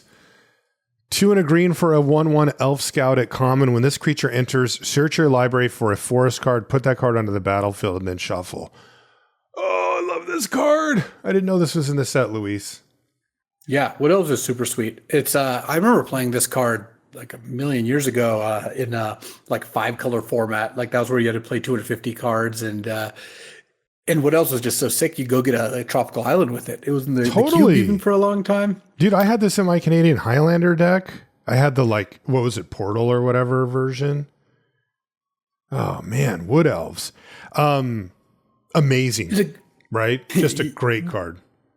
Well, it's very cool. Is it good now? I think so. 3 mana, get a 1/1 elf, get a landfall trigger, get another land. Yeah, I would say it's pretty good. B? No, it's not a B. Come on, what do you want to give it? I would give it a C+. Oh my God. How do you disrespect Wood Elves? Is it just everything's caught up? Yeah, it's just you're paying 3 mana. I mean, you're really only paying 2 because this is a thing. They wouldn't have done this if Wood Elves came out more recently, but the land comes in untapped, which is not a normal thing they do anymore. So you're kind of only paying 2 mana, but also how often are you going to use? You're not always going to use the mana. On turn 3, when you cast this and get a forest, you usually are just not using the mana. So you really are paying 3 in that sense. I think it's a C+ because I just think a lot of the games you're just going to cast this card and get your forest, and it's going to be fine. Obviously, it's a good card, but it's not like, wow, this had a massive impact on the game. Yeah, I mean, I'm kind of baking in some of the landfall matters, and also the fact, yes. the fact that one of them is a ramp deck, like that the mana will actually really be important. And then of course, you know, having a random elf can be good too. I'm giving it a B. All right, you can give it a B. I'll give it a C+. I am definitely open to the idea that I'm overrating it based on the past, and that if I had never seen it before. You're open to that idea. Well, I'm open to that idea, but I actually do think I legit think it's really, really good. Like I think that again, I'm banking a little bit on the ramp stuff, the ramp payoffs actually being worth it. But I mean, this type of card can soak up 3, 4, 5 damage. It can be a body to put equipment on or to, trigger an elf thing. And then, ramp spells can be, really powerful in the right type of deck. Yeah. The not splashing part is a little rough, I will say. It only gets forest. It doesn't help you get another, if it got another color of land. I mean, not even your other color, let alone a third color. That is a tough pill to swallow. Next up is Galleon, Elven King's Butler. This is 2 green for a 4/4 legendary elf advisor at uncommon. It says, whenever Galleon attacks, choose up to 1 other target creature you control. Its base power and toughness become equal to Galleon's power and toughness until end of turn. Target my wood elves. 2 4/4s. Let's go. Yeah, so you have to put him in danger, but in return, you get to buff something else to at least a 4/4. Obviously, though, if you buff this, you can really start to go. You get to like giant growth this, then attack at 2 7/7s. Yeah, it's a thing. Is it like a B minus? Is it C plus? Because I think that if unanswered, this card threatens to attack for a lot. But I guess in order for that to happen, you have to have this survive, which is not trivial, and another creature, and that creature has to be enough smaller that you're actually getting value out of that too. Exactly. I mean, I was going to give Galleon like a C. Yeah, I think C is fine. These type of effects are okay, but they end up being more narrow than they look at when you first read it. Oh my God, you weren't kidding. So next up is Ordinary Bear. So it's 3 and a green for a 4/5 He's not bear kidding, by the way. It's just called Ordinary Bear. Literally. But I thought bears are 2/2s, which I'm not saying that has to be the like forever thing, but calling Ordinary a bear and it's a 4/5 seems a bit off to me. Yeah. I guess the evolution of bears in the wild has continued since alpha as well, because they're a little bigger now. Bearflation. I assume it plays like a C minus or so. It's a bear market. It is really. I have not seen. I have to say, even though who cares, but it is a little refreshing, Luis, to just see that italicized text in the box. There is no rules text on this card. It is only flavor text. And, we call these vanilla creatures, but we never say that anymore because they don't exist. And it's kind of nice to just have a 4-mana 4/5 and be like, here, is this good enough? I guess it's probably not, though, huh? I hope it is, because that would be sweet. More vanillas are out there. I'll give it a C just in the hopes, though I think it's probably going to land around the C minus level. Ordinary Bear gets an ordinary grade. Next up is Troll Negotiations. This is 2 green with a for a sorcery. It's uncommon. And it says put 2 +1/+1 counters on target creature you control.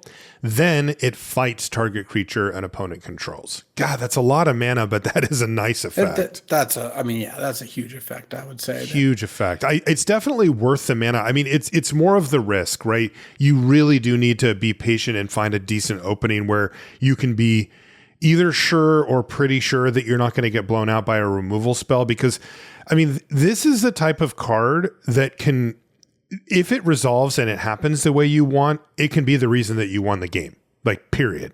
It's also the type of card that if it backfires on you can be the reason that you lost. Very swingy card. But since you get to be the one to choose when and how it gets deployed, I like it. I mean, this is a card that if played correctly, will lead to you winning the game a big percentage of the time. I mean, I wouldn't be surprised at all, if this card had a meaningful impact on win rate when resolved. Yeah, I mean, it looks huge. I would give this a B. Like, I would too. You just have to set it up, but when you do, you really did get paid off. You really do. Next up is Bjorn Reluctant Host. This is 4 and a green for a 5/5 legendary human bear shapeshifter at common. It's got trample. So a 5-mana 5/5 trample, but it also is an adventure creature. So it's got Till and Tend, which is 1 and a green for a sorcery adventure. It says you may play an additional land this turn. Okay. So you have nothing else to do. Remember, it doesn't grab the land. It has to just be in your hand. Yeah, so it's about the weakest possible version of this effect. Right. But on the other hand, you also get 5 mana 5/5, like kind of for free-ish. Or not really free because you would never play the other card by itself, but like as part of the deal, you get a 5/5 and it ramps you to it. That's obviously the joke is you cast turn 2 Till and 10, then you turn 4 Bjorn. How often is it going to play out that way? I guess I don't know. Yeah. It looks just okay to me. It does not look that great. Looks very mediocre to me. The power level of Till and 10 is really low. It's just, it doesn't get you the land. You just have to have it. You get it a turn early. You're spending 2 mana for that. That is rough. Yeah. Not really where I want to be so much. Right. It's generally speaking I don't have anything else to do on turn 2, so I guess I'll do this instead. And then as Louis said, the 5 mana legendary 5/5 trampler is fine. That is not like a big draw. I would go C- on Bjorn Reluctant Host. I mean, I'm not going to knock it for giving us a mid spell. There are games where you don't have anything to do on 2 and you play Till and 10, and that's actually okay. You know, that does set you up for the following turns in a reasonable way, or gets you a double landfall trigger in a turn that you needed it or whatever. Yeah. I'll go C-. What do you think? Yeah, I like C- for Bjorn. I think it's probably going to be like a D. It's like D plus. It's a closer to a D plus than a C-, but yeah, that's kind of how I see it. Next is Wilderland Scrounger. This is 4 and a green for a 3/6 wolf. It's uncommon. It has ferocious whenever it attacks when you have a creature with power 4 or greater. Put a +1/+1 counter on each creature you control. All of them. Oh. The whole amount. And then it turns itself ferocious at that point as well? Yeah, at that point it's permanently ferocious if it gets to attack. And it's a 3/6 for 5. That is a really interesting stat line. Yeah, I mean it is pretty large. Like it dodges some removal. Its stats are about as big as you can get while not triggering ferocious by itself. I think clearly part of what this card is, or what's up with this card, is that you have to figure out a way to make it work, which I think is fine. I like B- for Wilderland Scrounger. No, I like C+. I wish we could give slightly higher grades to just big creatures that have cool effects, but honestly, they just haven't been good. No, and this is, I don't see that changing relatively soon. You know, right? And and you can go back, just to like the last set and use the removal suite from there as an example, right? So you're like, all right, Wilderland Scrounger, go. Like, I'm going to attack with this thing next turn. I have my ferocious ready. I'm going to destroy my opponent with this card. And they untap and they play Web Up, or they play Cruel Alliance, or they play Frozen in Ice. And you're like, okay, I paid 5 mana. I got nothing. My opponent paid 3 mana to remove my creature, attack me with a bunch. Crusade. You're going to lose. You're going to lose. Like, that is how you lose games of Magic. So like I look at Wilderland Scrounger and I'm like, okay, you cast this and then you next turn you pump it, or you just have another creature that's big, either one. And you get 3 or 4 +1/+1 counters. Well, that seems pretty good. And then it's just like, well, okay, so you cast this and you get to attack with it. That's like step 1, and that's not a given. And you have to have a creature with 4 power or a way to pump this. There is a setup and you cost. have to have another couple creatures to really feel like you're getting something out of it. So end of the day, this like ferocious build around uncommon that is pretty big is just like, this is probably around a C+ level card that, well, sure, sometimes be good, but sometimes it really won't be. Yeah. I mean, I would, unless the ramp deck is really good, I would call this a D+ for Wilderland Scrounger. It is not where you want to put your mana these days. Next up is Bowside Wanderers. This is 4 green for a 4/4 Elf Scout at common. This better be good. When this creature enters, look at the top 4 cards of your library. You may reveal a permanent card from among them and put it into your hand. Put the rest on the bottom of your library in a random order. Okay. And then it has Landfall. This creature gets +2/+2 until end of turn. This is an interesting one to contrast with the Scrounger, right? It costs an additional mana, so it's not apples to apples, but this one almost every single time will get you a card. Often it'll be a creature. Sometimes you'll have to settle for a land or something. But for the most part, 4 cards in a creature heavy deck, you're going to get a creature the majority of the time. And then it attacks often or half the time, let's say, as a 6/6. Yeah. I mean, you're almost always going to hit on this. Yeah, this looks great. Yeah. This looks like a perfectly fine common ramp target to me. Yeah, like this, it's expensive, but it does legit look like it'll be able to kind of get the game over with and get you some card advantage and do all that. Like if it dies before it gets to attack, then that's okay too. Yeah, you like can actually live with that because you could still world. win that game. Yeah. Yeah. I would say C for Bowside Wanderers. I like C, but it is a good card. I'm excited to cast this, get a draw card, and then it's just like a pretty reasonably large threat. This is I guess our common 6-drop, and is this better? It's nice to see that it doesn't gain life. It's not like I know. We just see a lot of. I like card. those cards, but we've seen a lot of those. Yeah. Yeah. Man, whoever named these cards is just running circles right now. This card's called Old Fat Spider. Well, I actually think that the naming convention they used has been awesome. Like Same. they just called it's very Hobbit / Tolkien kind of evocative, which is called Old Fat Spider and Ordinary Bear and Little Bear, and it's just like nasty little rabbit. Like Green was just going off. I love it. Yeah, it's seriously it really it's much more resonant to me than when they come up with some 5-word whatever. Old Fat Spider is 4 green for a spider at uncommon. It's a 6/7 reach. This creature can't be blocked by creatures with power 2 or less. Okay. And whenever this creature becomes the target of a spell or ability an opponent controls, draw a card. Hey, that's nice. That's nice. Yeah, I mean, this one seems like you'll get your card back at the very least, and it's hard to block, and it has a giant with reach. This looks like a B to me. It does to me too. This is what I want to spend 6 mana on. Exactly. This is the type of card that you can use to stabilize the board. If your opponent attempts to kill it, then you can you're going to get your card back. And then if it is time to start attacking, yeah, that's a pain. Like this card's a pain to deal with. I like B for Old Fat Spider. Okay, so where does that move us to white now? I guess. Yeah. Our first white card is Bofur Reliable Guardian. This is white for a 1/1 legendary dwarf scout at uncommon with lifelink.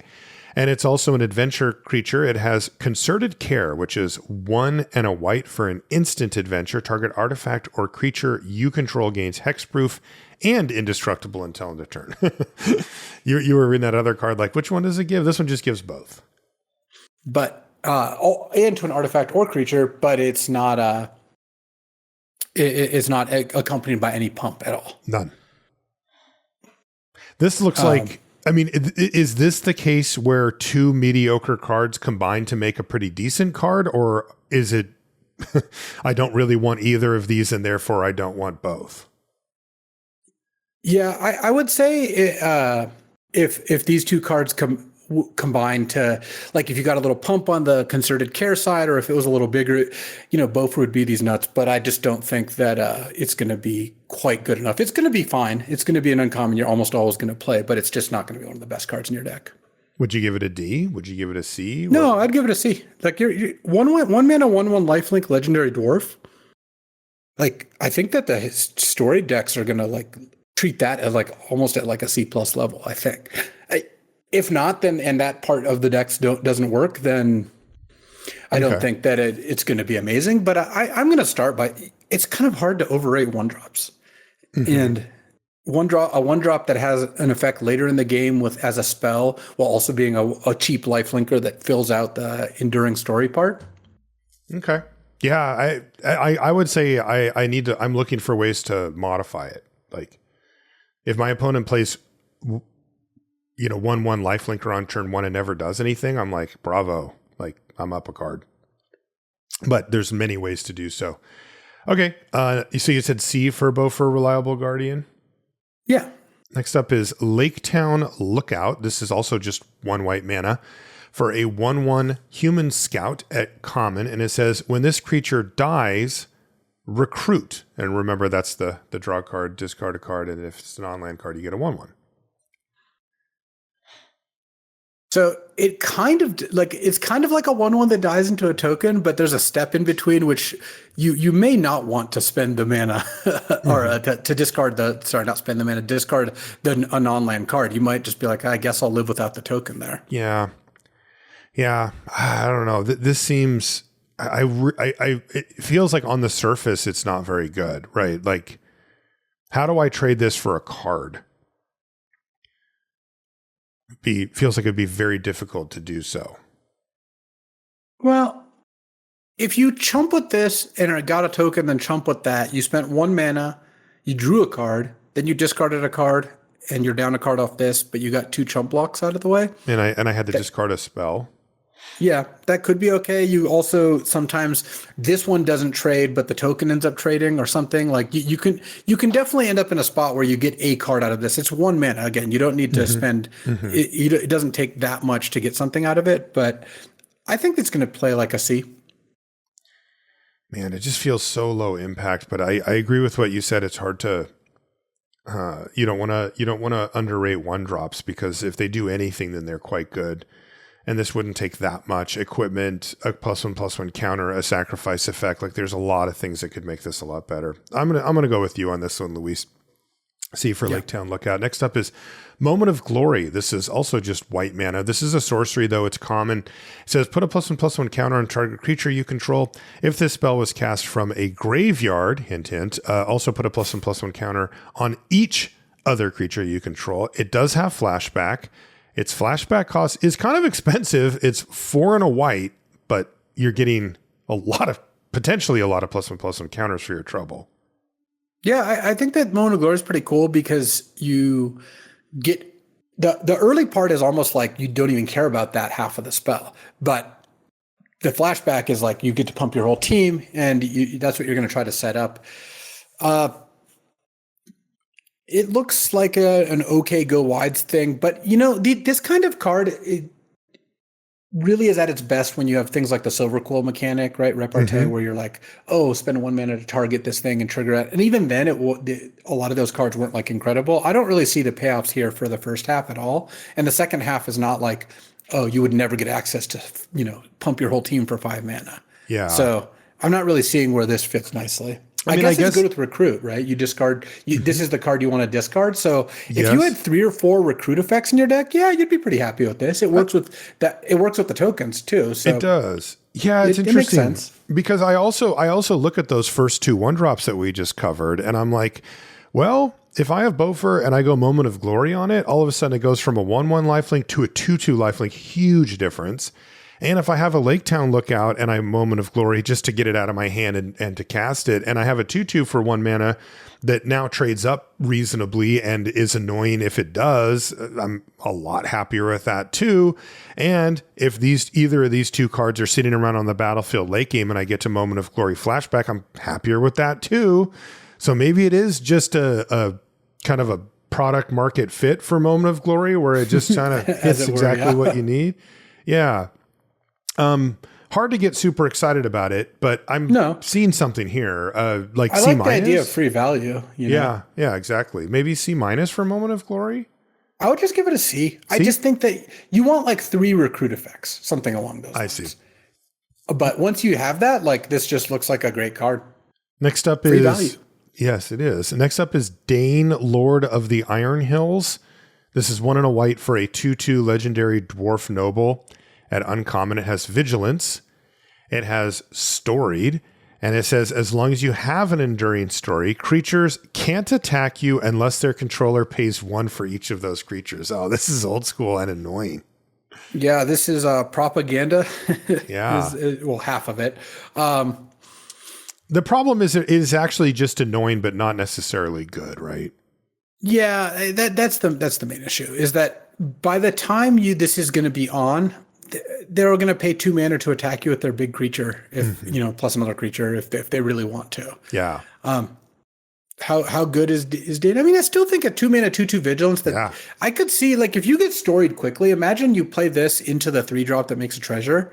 That if you have this effect on and it's like the early turns of the game, it is going to be pretty annoying. It could save you a couple attacks or mess up their hand or like where they have to decide, okay, do I attack for 4 and play no spells? Right. That sounds awful. So I would say Dane is probably like a B- just as like 2 mana, 2/2 vigilance dwarf with storied and has like a reasonably annoying ability as well. Agreed. Yeah, my point was this ability does not have to be good when you start off with a reasonable card like this. So I'm with you. Next up is a Dwarven Provisioner. This is 1 and a white for a 2/2 dwarf citizen. This one's common, and it has an activated ability. 3 and a white creatures you control get +1/+1 until end of turn. So we see a very heavy, low curve, go wide theme here already from white. Yeah, and this kind of effect always plays well, and at only 4 mana. 4 this mana, is even like a cheaper version of it than we'd often see. Yes. I like C for Dwarven Provisioner. I think you'll see it on the battlefield all the time. Yeah, I agree. Next is Iron Hills Blacksmith. This is 1 and a white for a 1/1 Dwarf Artificer at uncommon. It has double strike. And when this creature enters, create a colorless equipment artifact token named Axe with equip creature gets +1/+0 and equip 2. And my axe. Yeah, so that gets you this looks awesome. Artifact. This gives you no legend, but it gives you an artifact, and also this once you equip the axe, all of a sudden you're attacking for 4. Works nicely with a bunch of stuff. I bet this Iron Hills Blacksmith's like a B-. I think so too. We've already seen a bunch of ways to pump it, even temporarily, that makes it a lot better. Next up is Stone by Sunlight. This is 1 and a white for an instant and uncommon. It says choose one. You've got 2 options. You can destroy target creature with power 4 or greater. That's good. Or you can have until end of turn, target creature becomes an artifact in addition to its other types and gains indestructible. That's a nice split card. Yeah. Save your thing or kill their combat trick and or kill like a big thing. Yeah, seems great. Yeah. I'd give this probably like a C+, maybe B-. B-. I'd go B-. Yeah. This is also one of those ones that always trades up mana-wise. Next up is Vow to Erebor. This is 1 and a white for an instant at common. Untap target creature you control. It gains +2/+2 until end of turn.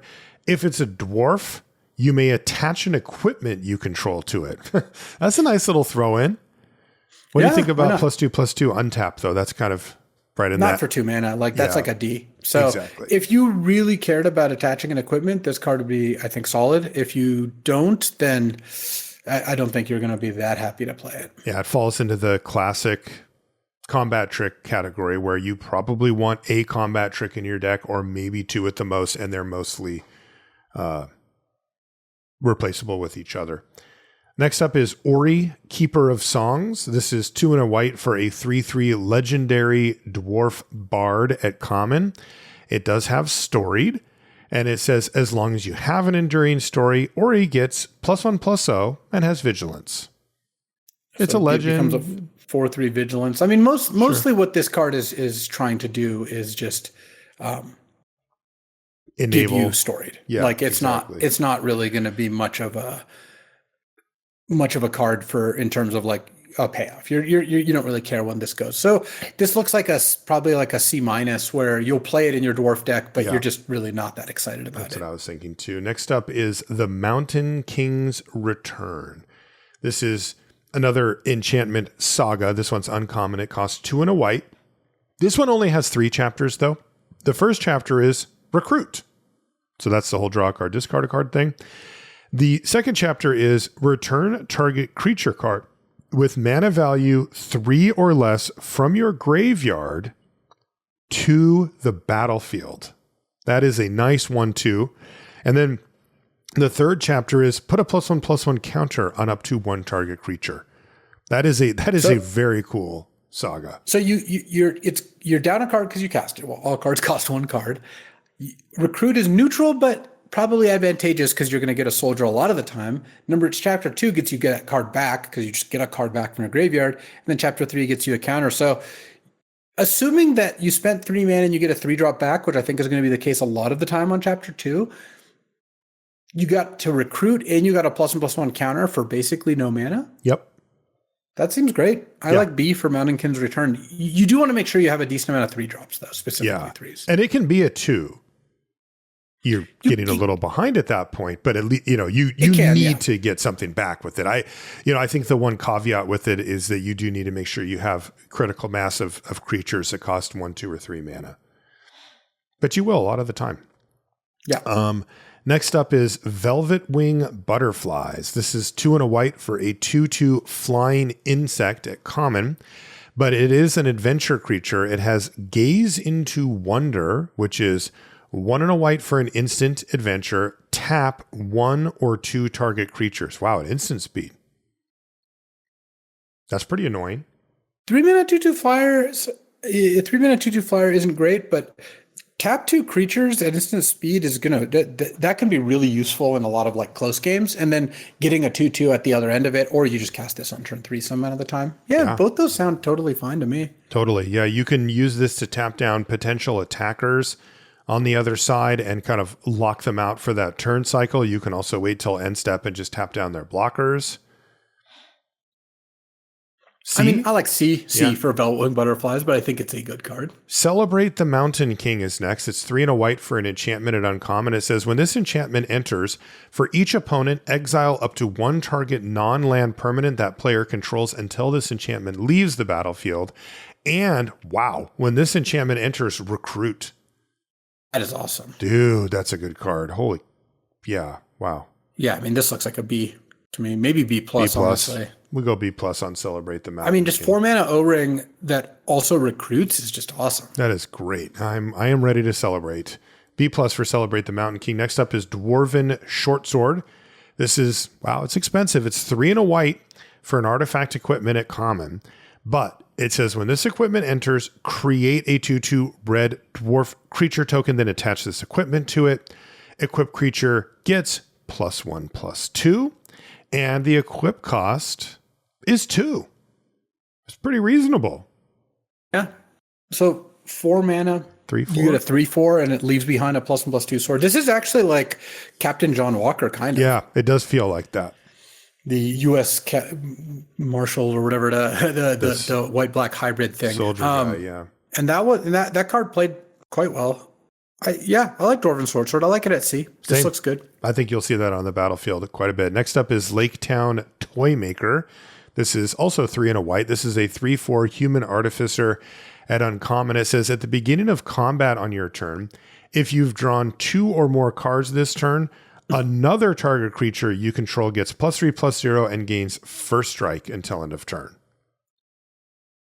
Not a lot of payoffs for that. We haven't hit blue yet, but that one is pretty reasonable. +3/+0 and first strike is a lot.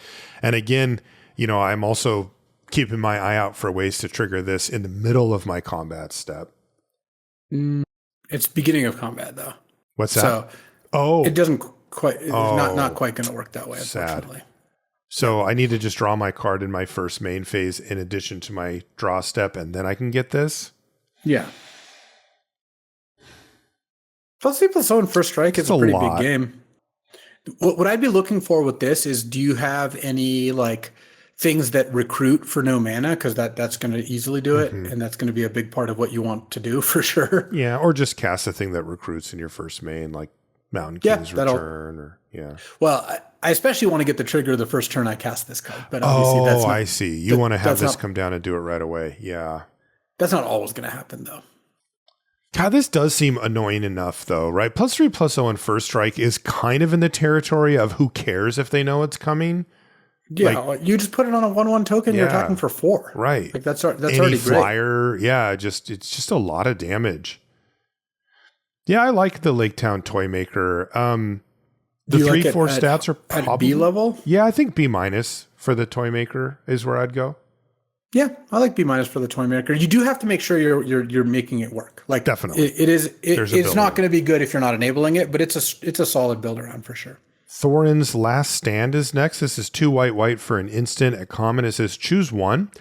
Creatures you control get +2/+1 until end of turn, or destroy target artifact or enchantment and you gain 2 life.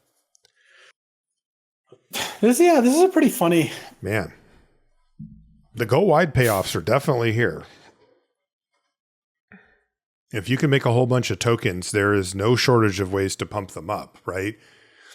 We have Thorin's Last Stand, Moment of Glory, and Dwarven Provisioner. I just think it's funny that this is a 4-mana go wide, like frequently the last spell cast in the game, and it's also like, well, I'm also a disenchant, so you can main deck me. Yeah. Okay.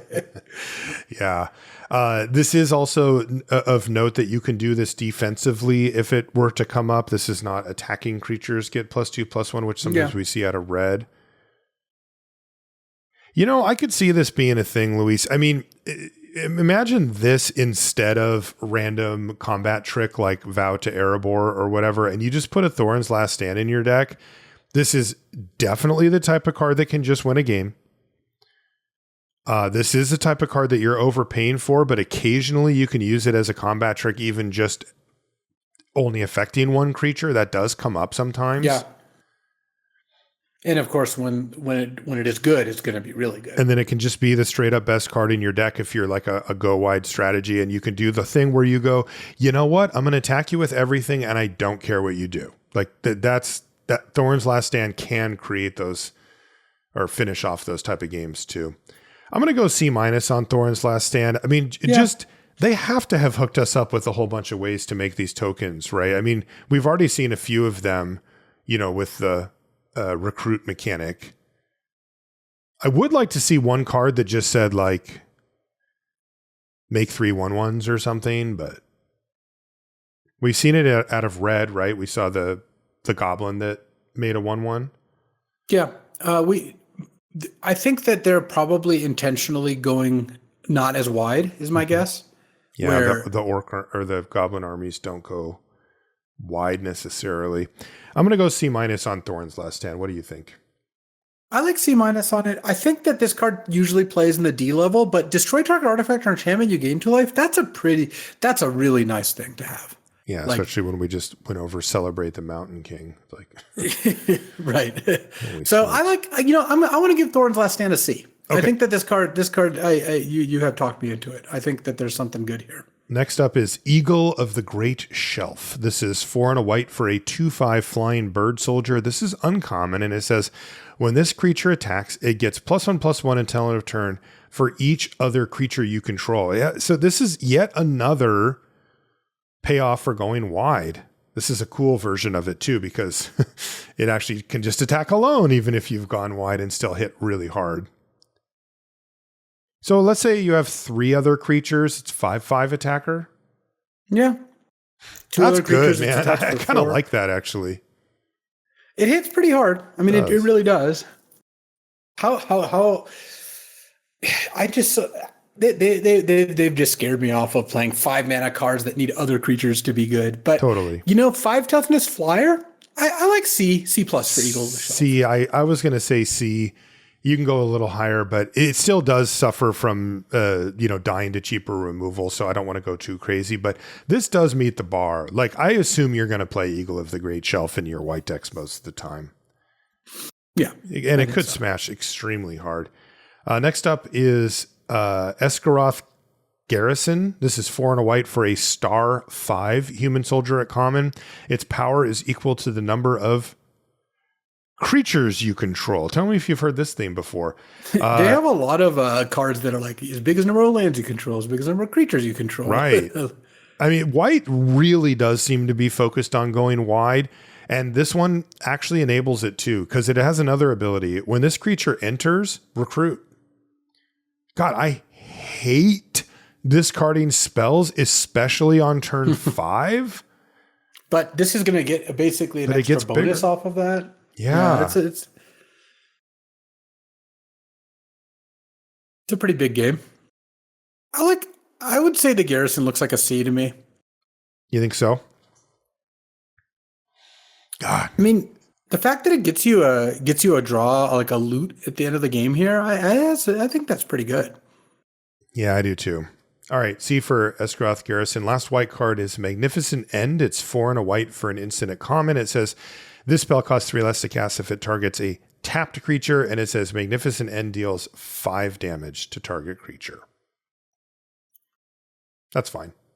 Yeah, that's fine. It's a C. It's a C. It'll be cheap sometimes. It'll be expensive sometimes. It'll be fine, and most of those times, regardless.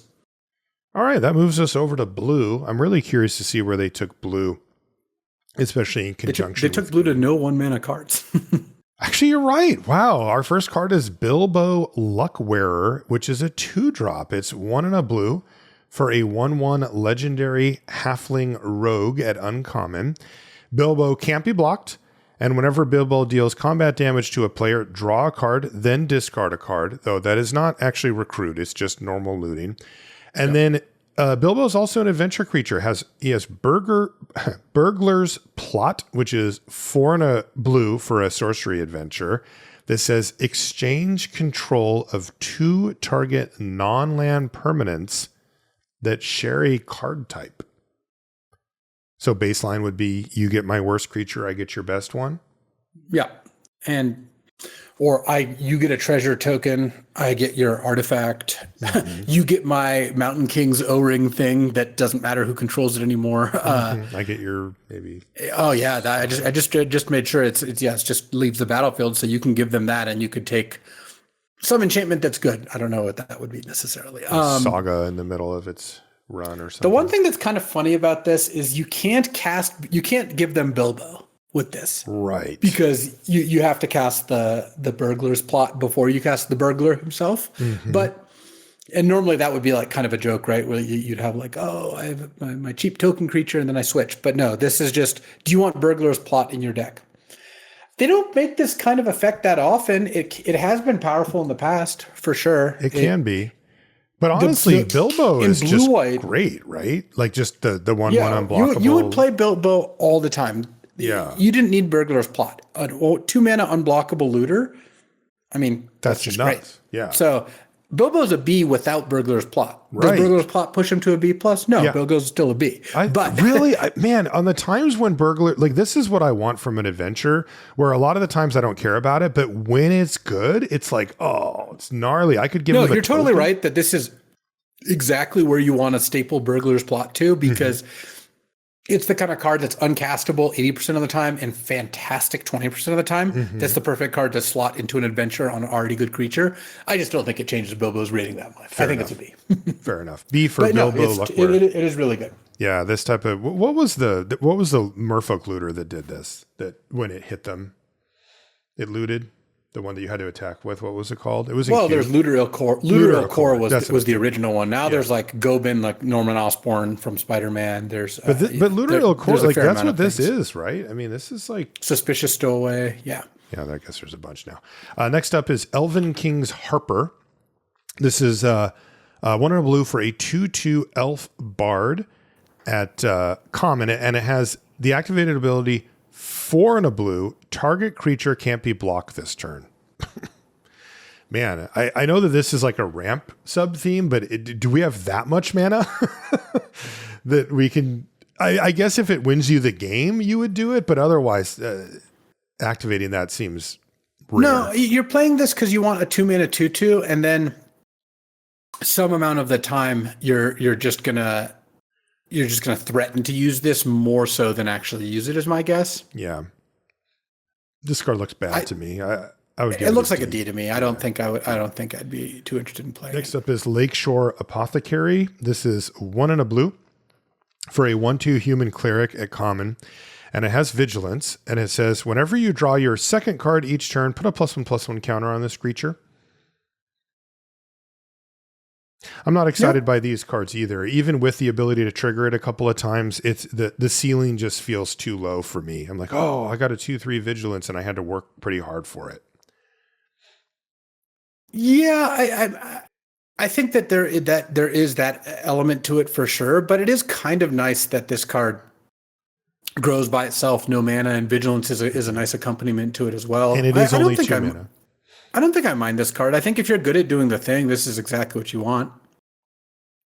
I'd give it a D. I think that this is probably going to be like a C in the decks that want it and a D otherwise. So I don't know. Somewhere between build around and just like, narrow card, however you want to say that. But I think this will be fine in a heavy recruit deck. No, build around C is something we need more of in this world. Sure, yeah. But we'll call it a build around C. I'm good with that. Masters Counselors is next. This is 1 and a blue for a 1/3 human advisor at uncommon. It's got vigilance as well. But it says this creature gets +2/+0 for each graveyard with 7 or more cards in it. That's cool. And it says whenever you draw your second card each turn, target player mills 3 cards. Oh, I like that. I love this, but I don't know. I think the problem that I have is whenever I see something that says whenever you draw your second card each turn, I'm like, I already was benefiting. I either was drawing an extra card or I was going through my library looting or, recruiting or whatever. And like, if I just get to keep doing that every turn, I'm going to win anyway. And I also assume that the designers know that and that they don't just let me recruit or do this every single turn, because this is cool, right? I mean, Masters, that is a really cool card. It's just, how many times do you need to do that to win the game? Like 7 or 8 or something like that? I just think there are some matchups where it becomes pretty great to be able to do this. Yeah, we have hit the point of the set review where there's a mill card and Luis is going to predict it's good and I'm going to say it's not. And usually I'm right. And when I'm wrong, I'm like way wrong. Like, remember the last one? It ended up being like the card I wanted the most. Exhibition Stormcaller, whatever, Tide Caller. You have the O2 for blue. Yeah. And you're like, I really like this card. And it was like amazing. Well, see, do you think this one fits that bill? It's not that of you being wildly wrong on it. Well, maybe. Well, I haven't come down on it yet, so you can't quite get me on it yet. But what I meant more was, do you think this is going to be really good? Really good? No, I don't think it's going to be really good. But okay, when there's like a draw card theme and there's a lot of looting, and I'm looking at this and I'm thinking like, there are some matchups. Like, it's not that I intrinsically love milling; it's that I lose to milling and I win with milling a lot in control matchups. It's specifically good. It turned out Strixhaven had a lot of those, and that card in specific, the Tide Caller, would just just killed it in one turn. So that was a very different thing. But I think that Master's Counselors looks like a card where if you got a couple of them, you could have something good on your hands. And in some matchups, especially if you play sideboard or sealed, maybe this card could be excellent. I would start it probably at like a D. I mean, the fact that it becomes a 3/3 pretty quickly, if you loot and mill them for 3 and then loot and mill them for 3, that's it already. That's already and I think that's actually the goal. Yeah, maybe I'd just give it a C then. I would give it a C+. Here's the thing. When I see you could mill your opponent out, my brain goes to, okay, I'm going to try to kill my opponent with this card. I don't think that's going to happen with Master's Counselors very often. You have to have a pretty robust board state to be drawing that many extra cards and keeping this thing on the battlefield. Your opponent kind of has to be doing nothing. But if we take that ceiling and just lower it down a little bit and say, how about 2 mana for a 3/3 vigilance some percentage of the time? Because I do think that I can loot twice in a game. Right? That's a very attainable goal. And now I've got a 2 mana 3/3 vigilance that also has this little slight wrinkle of they're probably going to want to kill it just so they don't get milled out, or maybe they'll over index for it or get scared or something. I'm kind of in for all that. I just want to set my expectations that this isn't necessarily an alternate win condition very often, but it's a pretty solid little creature. I like that. Yeah. Yeah, I agree. So I like CC plus for Master's Counselors because, and the reason I'd lean towards C plus is because of what you said. There are some matchups where the milling actually does, even if you only do it twice and then they kill it, and you're like, well, this game's going to go for a while, and you're way behind on that particular race. So I like that too. It's also not legendary, so maybe you could pick up a second copy and actually turn it into a win condition. Yeah, it's an uncommon. It's not like inconceivable that you in a small set. Multiples, yeah. Yeah. Next up is Plunder the Trollshaws. This is 1 and a blue for an instant at common. It says draw a card. If this spell was cast from a graveyard, draw 2 cards instead. Oh, there's so much good news here.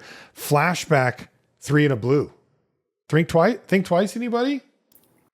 Oh, yeah. So you cast it you cycle it, and then later you cast it 4 mana, draw 2? Yeah, I mean, this I'm is in for awesome. That sounds great. These type of cards play really well generally, or at least they have. It's been a while since they printed one, so maybe it's a little slow for modern day, but still, I would 100% start on yes for Plunder the Trollshaws. Also of note, it has a really cool thing where the first one you do, you can do it on your turn in addition to your draw step to trigger the stuff that we've been talking about. But the flashback you can do on your opponent's turn and get 2 cards and still trigger it. That's a couple of Masters Counselors, a couple of Plunder the Trollshaws, and all of a sudden that win con's starting to look a lot better. So I should not be trusted to give Plunder the Trollshaws an actual grade because it is everything you ever wanted to do in Magic. It's a functional reprint of like one of my absolute favorites. What actual grade would you give it though? I would give it a C. I think that blue wants this card. I think the ramp decks want this card. I think the draw extra cards deck need this card, and I think you'll see it. Still, spending 2 mana just to get an extra card is a cost that is not free in modern era Magic, and even the flashback of 4, to not do anything else is something you have to be careful about how many effects of that type you have in your deck. But at a common, I want this to be the first one that's in there. Yeah, I like it. I like C+. Yeah, let's go Plunder the Trollshaws. Next up is... Look, it's just... Can you imagine discarding this to recruit? Like, that's all I'm saying. Totally. Totally. That's a real thing. It really is. I love this. I'm so glad to see this card in the set. And I do think it's legitimately a good playable card, too. Next up is Bilbo Baggins Burglar. This is 2 and a blue for a 2/1 legendary halfling rogue. This one's actually common. And it says, Luis, these are piling up real quick. When Bilbo Baggins enters, draw a card. End sentence. You just get a card. 3 mana, 2/1 draw card. But there's more. It's also an adventure creature. Take a Glance is a blue sorcery adventure that lets you scry 2. This is a common, dude. This card's awesome. So it's preordained, well, minus the card draw. And then you just cast 3 mana, 2/1 draw card. I mean, Hero in Training was already like a A- level card. So, dude, I would like if we think that this set is going to produce a common or 2 at that level, this would be one of them for me, like a B+. Yeah, I think I would just give it a B. I would give it a B. That's what I was going to say. Is like I would be in for giving it a higher grade, but I think it probably does just want to be a B. I think it wants to be a B. The really cool part about it, and this is something to note for all adventure creatures, are the costs of the adventure and how it relates to the mana cost of the creature. For example, you've got Bilbo Luckwearer, which is backwards. So it's like, if you have this on turn to you, do you just cast it? Well, you do in the case of Bilbo Luckwearer, but that means that you're giving up on Burglar's Plot ever being a thing. That sucks. Right. That is a shame. It means that Burglar's Plot is something that you either plan for or you happen to just top deck it late and it does something, and so you do that first. With Bilbo Baggins Burglar, you are effectively always going to get to cast Take a Glance, get your Scry 2, and get a 2/1 and draw the card. You're going to get all of it almost every single time that you draw Bilbo Baggins Burglar, and that really does bump it up too. Dude, these blue cards are sweet.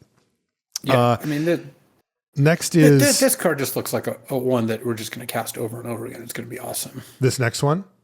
No, Bilbo Baggins. Oh, Bilbo Baggins, totally. Dude, that card, the fact that that's a legend, I guess, is just unbelievable. Yeah, there you go. Next up does that say Confusticate? Confusticate and be bother. It's obviously, like tokenisms. Okay, good. I didn't know that. I thought I was going to say confiscate, but I'm like, that's not what that says, right? Confusticate and be bother. 2 and a blue for an instant at common. Choose one. You've got 2 options. First option is counter target spell unless this controller pays 4, but you're paying 3. The other one is, there it is again, draw 2 cards, then discard a card. Yeah, I keep going back to the Lakeshore Apothecary, Luis, and like since we read that card, we have had 3 cards that enable it out of the 4. And by the way, the other one was one that also wants you to draw extra cards. So I'm starting to think that the drawing extra cards actually is something that you're going to be able to do like a lot of the turns if that's what your deck is built around. And that makes me a little higher on the Apothecary. What do you think about Confuscated? And the Master's Counselors, I would imagine as well. Yeah, that's what I was saying. Those two cards want you to draw. And then the next three cards all enable it, at least. And maybe the next one will too. You never know. I like confuscate, and be bother as like probably like a C, just because you would like to use it for the counter mode, but then you have the backup of not using it that way if you don't need to. Yeah, this is one of those ones where if you pass with 4 mana up, you just get to choose. Am I going to counter the thing you do? If you don't do anything or it's not worth countering, I'm going to filter through my deck a little bit. I think the warning that I would say about a card like this is that you can only have so many of these, like these more reactive. It's either a counter spell or it's kind of air, right? And like you have to be careful about how many of those you play. I give it a C- for Confusticate and Be Bother. Yeah. I like C-. That's fine. Next up is Elven Raft Steerer. This is 2 and a blue for a 3/2 elf pilot at uncommon with landfall. Whenever land you control enters, choose one. You can either tap target creature an opponent controls or untap target creature you control. These ones are hard to grade, right? Because you kind of want to be doing something silly to make it really worth it. Tapping your opponent's creature, that's pretty nice. Just play a land, get a thing out of the way, maybe enable some attacks. I'm kind of the reason that I'm not like really excited about that is because so far blue has felt like it either wants to be ramping or drawing extra cards, and neither of those is a very assertive strategy where the tempo of tapping their creatures down is just not really going to help you that much, I don't think. Right. So I would start off a little low on the Raft Steerer. There could be some cool combos though, so I'd keep my eyes open for them. But I'd probably start it off at like D+, C- level. I like it at around I would say C- just because maybe there's something cool. Yeah, and if you have a creature that taps for mana or something, this could ramp you pretty nicely. There you go. Yeah, like that'd be a cool one already. Next up is Enchanted River's Grasp. This is 2 and a blue. For an enchantment aura at common, it says enchant creature. When this aura enters, tap enchanted creature and remove all counters from it. Oh, that's rough. And it says enchanted creature loses all abilities and doesn't untap during its controller's untap step. We talked about some of the sacrifice abilities that are out there, and we did see in white that there was an Oblivion Ring, which if you have the sacrifice thing down and it's instant speedable, you could get a little something out of it. But this is a even better example because you could draw it later. It is kind of interesting, though. It actually kills armies, right? Yeah. Which is actually better if you're the army controller that it's dead. Yes, this is intentional because what they try not to do is, and you notice that the Mountain Kings thing also exiles, right? Mm-hmm. They don't want you put an enchantment on an army and it is locked down, and then every amass card just keeps adding to their lockdown creature. Exactly. That is really not what they want. So I think that the River's Grasp is templated for that reason. Exactly. Like I think that's the main reason it does that instead of like, I don't think they cared that much about about removing the counters. It was just like, oh, this just works poorly with armies if we don't solve this. That's right. It's kind of funny. But if you happen to have some random green creature with some counters and then they free it up later, you get to nab the counters. I mean, this is a clean blue removal spell. This is how they do it. Yeah, no, I think it's going to play great. It's going to be like a C+ level removal spell, and you're going to always be happy to play it. That's right. Next up is Mirkwood Meditator. This is 2 and a blue for a 2/4 elf druid. At common, it has landfall. You may have this creature's base power and toughness become 4/2 until end of turn. Yeah, I just don't like the Raft Steerer and the Meditator. These feel a little lost for the archetypes that they might find themselves. I'm not buying that there's a blue beatdown deck. Not quite yet. No, I'm going to need to get beaten down by that probably. I would give it a D for Mirkwood Meditator. Yeah, I like D for the Mirkwood Meditator. Again, another just all-timer title of a card here. This is Old Fat Spider Can't See Me. It's a saga at uncommon. It's 2 and a blue, and it has 4 chapters. Chapter 1, the one you get right away, is target creature you control gains hexproof for as long as this saga remains on the battlefield. So not much. Chapter 2 is prevent all damage. It's got 4 chapters. It does have 4. Chapter 2 is prevent all damage that would be dealt by up to 1 target creature for as long as this saga remains on the battlefield. Man, I really wish that was the first one, but okay, fair enough. Chapter 3 and 4, they're the same, and they're really good. They're draw a card. Man, starts off slow, but it does get cooking. This is enough, right? Like the chapter 1 feels more or less as a throwaway, but chapter 2 very much counts. Just whatever their biggest thing is, neutralize it for a few turns, and then you end up getting your cards out of the deal without having to spend mana on the turn to get the cards. And yeah, you're going to be triggering all the things that you want to trigger with the draw an extra card. You're going to have all your mana available to spend on the cards that you draw. This card to me seems worth it, though I am only thinking of it in terms of I'm playing this on turn 3. If it does come down later, it gets really slow. I mean, maybe. Like, you cast it, the chapter 1 does nothing, but then chapter 2 locks down their creature for 2 of their attacks. Mm-hmm. Like, they can't attack with it, and then you get to draw a card, and you get to draw another card. It's close enough for me, yeah. I think that you would be fine with it. Like, obviously, it is better if you can get it down early, but, like, I think that you'd be totally fine casting this on turn 6. You just have to fade 1 turn of attacks. Also, what if they don't have a good attacker? You cast this, then they play a good attacker, then you get to choose that creature. It's true. The next one. It's just funny that, like, in that scenario, I could see it being, okay, the hexproof actually matters because now I can guarantee a chump block.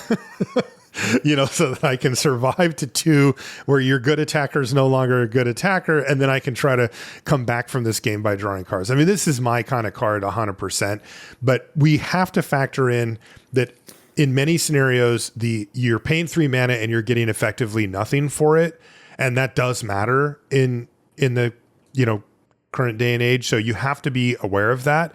I do agree with what you said. I think that this card does give you enough play to pay you back. Yeah, that's most of it I'm saying. I would say it's probably like a C+. I want to give it a B range because I like it and it's interesting. No, you're allowed to give it a B. Am I? Yeah, oh yeah. Man, I just don't want to cast it and then die that turn and be like, how did I ever give this thing a B?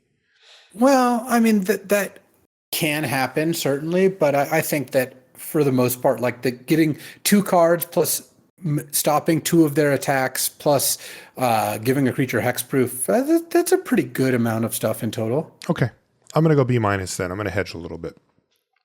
You want to give it just straight up B? I would just give it a B. I think Next the card's going to play fine. Yeah, sound the trumpets. This is 1 blue for an instant. Counter target spell. Oh, it's uncommon, by the way. Counter target spell. If that spell's mana value was 2 or less, recruit. Interesting. So it's cancel, but you can also get a recruit if you countered something cheap. Yeah. All right. Kind of in for that. I'm kind of in too. I like cancel. It's just it doesn't always work out to put the card in your deck, and getting a little bit of upside off of it is kind of nice, though. It doesn't really save you in the spots where cancel's bad is kind of my only problem here. That is an issue. I think where I would come down on sound the trumpets is if I have other things that I can do at instant speed in my deck that I could reliably, like let's say 3 other things. So I can leave up sound the trumpets and have a backup plan at least some chunk of the time where I'm like, well, okay, you didn't do anything. I'm going to play Plunder the Trollshaws, right? I have a flash creature. I'm going to put that into play. Something like that. Because I don't think you have a lot of room for counter spells that are this mana intensive in your deck. And you have to be really careful about it. I think I would have Sound the Trumpets at a D plus, like just on the other side of your 23rd card, but sometimes gets in there if your deck kind of supports it. Yeah. Well, I think it's probably like just straight up a playable card in sealed though. In sealed, definitely. And sealed matters a lot these days. Yeah. Like this looks like probably like a C plus level card in sealed if I had to guess. I like it a lot there. Next up is Long Lake Nuisance. This is 3 and a blue for a 3/1 bird at common. It's got flying, and when it enters, recruit. Yeah, they just put so much recruit out here. Yeah, I mean, 4 mana, 3/1 flyer. I kind of like this because a 3/1 is a really good stat line for a flyer because you're just not that worried about. You're not getting chumped by tokens on the ground. You're things that burn you are probably going to kill you if you're a 3/3 or a 3/1. So you're basically like not putting power points into your toughness, which is nice. You just want the good attack, and then this gets you a creature on the ground as well most of the time. Yep, I like this. This looks like a C. It does to me too. Happy to play the nuisance. Yeah, triggers all your stuff. Next up is Ravenhill Flock. This is 3 and a blue for a 1/2 bird at uncommon. It has flying, and it says whenever you draw a card, put a +1/+1 counter on this creature. Man, these have been bad for so long, but dude, we have so many ways just in blue here to see extra cards. Is this the one that'll get over the hump? I mean, this is the classic trap card. Yeah. These cards, they basically never work. Yeah. I would assume that this one won't either. I would give it a D for Ravenhill Flock. I would love it if it was better than that. But the problem, of course, is that you are ultimately paying 4 mana for a 2 toughness creature that your opponent gets your turn plus any sorcery speed, their turn stuff to take care of. And if they do, you're almost guaranteed to be behind. Yeah. And even when this starts to get going, then they kill or bounce it because they're like, oh, okay, you had your fun. I'm going to do that now. Yeah. Like, it's a 4-power creature. Now I'll kill it. Yeah. I would say D for Ravenhill Flock. It's a trap. Yeah, I agree. I think that there are matchups where it could be good for sure, but I think that for the most part, this card is just too big of a risk these days. All the stuff that we've talked about before kind of applies here too. And it probably sounds like we're hammering that point because we are. That is the thing, as we've grown with limited and adapted to how it plays now versus how it's played in the past in different eras, that is the thing that has stood out the most. So that's why we keep talking about it. Next up is Uneasy Partings. This is 3 and a blue instant. It's common. It says this spell costs 1 less to cast if targets an attacking non-token creature. What does it do? Target creature's owner puts it on their choice of the top or bottom of their library. They love this. I mean, they've given us variations on this for years now, and they have been good. Oh yeah, it's their favorite thing though. I would give it a C plus, and I would assume that it is a solid playable card that you'd like to have in your blue deck. I agree. It's going to be good. Yep. Next up is Gandalf Wandering Wizard. This is 4 and a blue for a 4/5 legendary avatar wizard at common. Ward 3. That's a lot of ward. And then the activated ability, 6 mana. Gandalf's owner shuffles him into their library and draws 3 cards. Poof. He disappears, but he leaves a little treasure for you. Yeah, he leaves treasures back. 5 mana, 4/5. Ward 3 is a kind of nice ward number. Lot. It's 5 toughness and Ward 3. I'm like, I'm kind of thinking he's going to survive the turn here. Yeah, and then if they do, it's not like you're in the biggest hurry to spend a bunch of mana, like shuffling this in to draw cards. Yeah, but that's what I was going to ask you.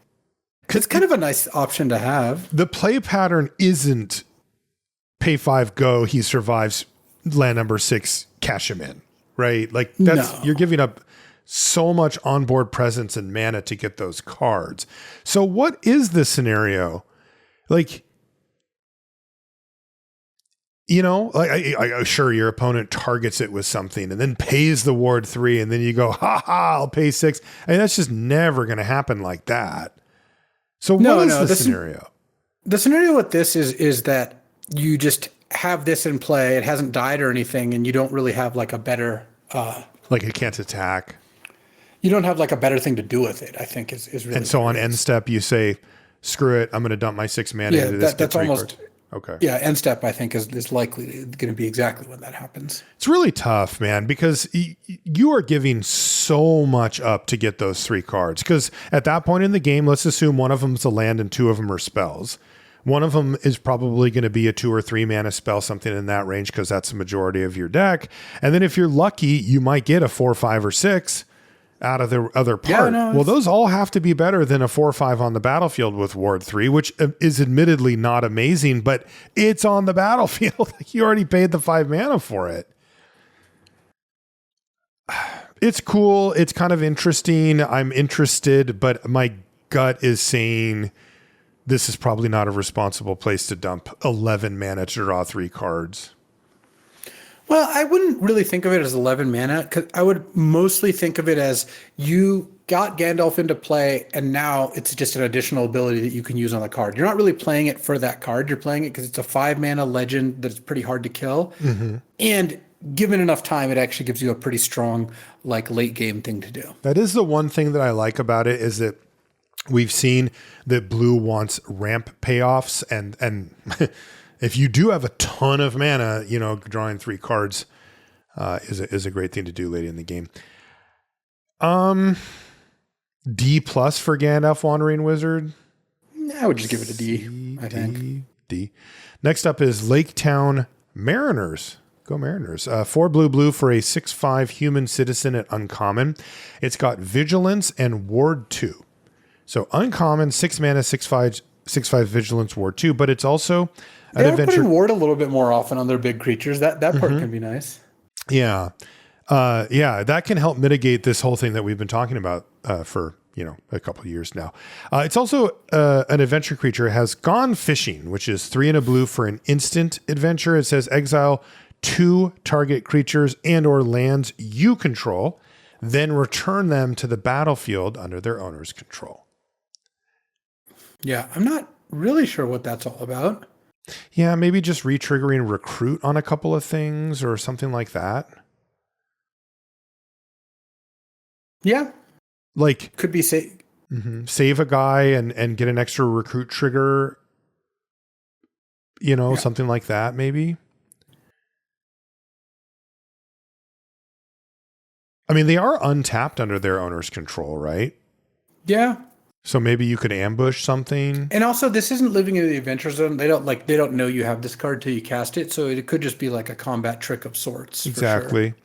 Yeah, there's something here, right? I mean, that is a interesting card to have access to. You wouldn't put Gone Fishing in your deck just as an standalone, but no, there's something there. Save your creature from removal, reset it, get an additional ETB trigger of some sort, and it does target 2 things. It's a card. It's a card. Yeah, it's a card. I think the once you combine save from removal, untap to block, double chump, double chump save them. Yeah. It also, because it targets a land, you can just cast it targeting a creature in a land, and it kind of costs 3. It's weird. Yeah, okay. Yeah, and then you also end up with, at the end of it, a 6/5 Vigilance Ward 2. These are 2 mediocre cards, but God, it does kind of feel like they combine enough to be a real card. I would go C on Lake Town Mariners, and yeah, I would give it a C and assume that even though neither card are ones that would be really exciting to put in your deck, maybe both together would be. There's a lot to do with Gone Fishing plus Lake Town Mariners, like in a ramp deck. You think C? If this was a common, I would again be a little lower on it. It looks like, you know what? There's got to be something here. It's just the possibility space is too large. I'm going to give Lake Town Mariners a C.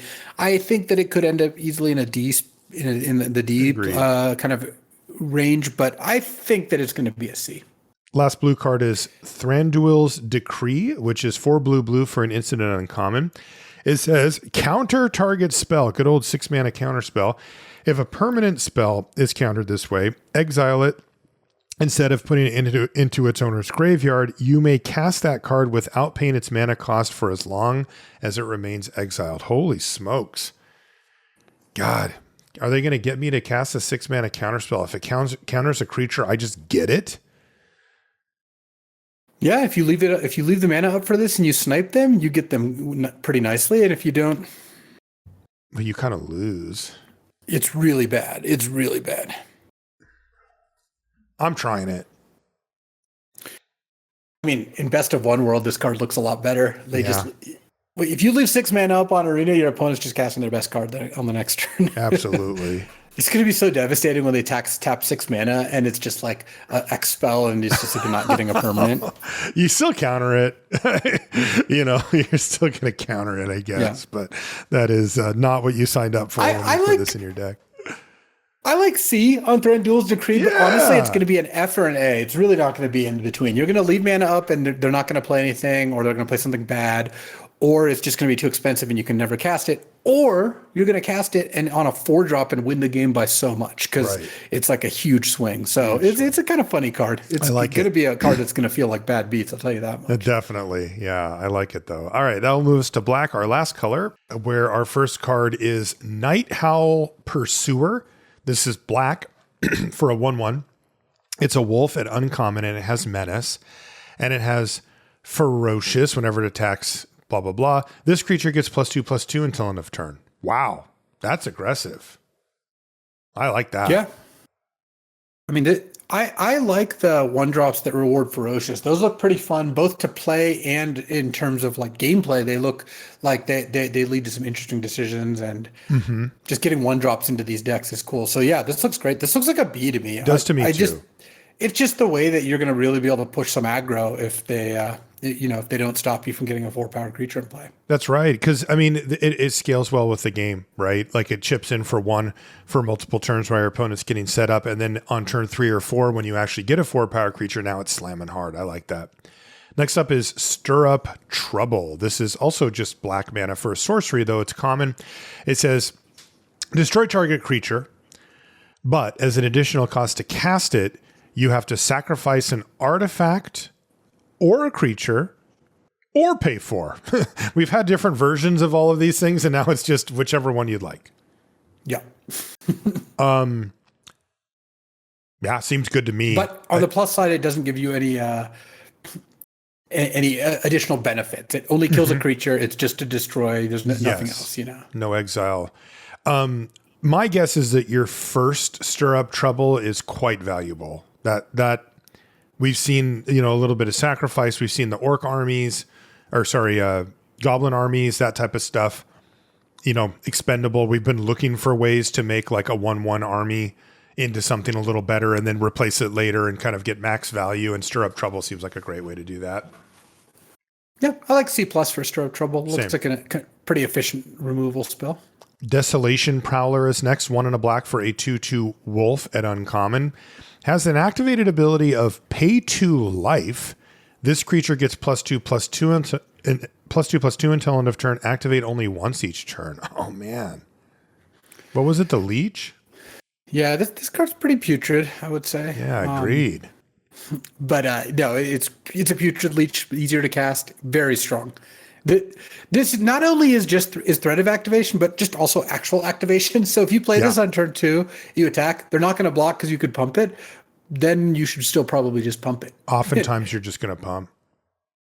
Just paying 2 life to make them lose 2 life is pretty good when you're already hitting them. You're the one who's attacking with your 2/2. So, I mean, yeah, this card is great. This card's insane. B+ for Desolation Prowler.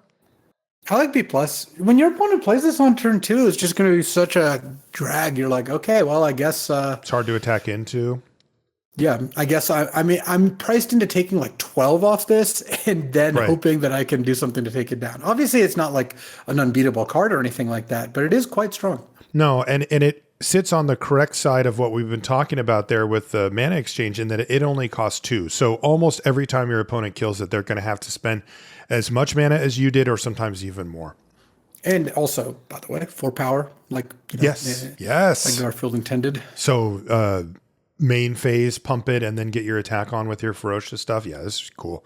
Next up is Front Porch Sentries. This is 1 and a black for a 2/2 Goblin Soldier at common. And it says when it dies, target creature an opponent controls gets -1/-1 until end of turn. Oh, I really like this. It's making me wonder, why have we never seen a 2-mana 2/2 version of this effect? Because we've seen the 1-mana 1/1 version of it effect so many times. Yeah, that's cool. C+, solid card. Yeah. We'll do some good blocks. The 1-mana version's good, and I bet you this one's even better.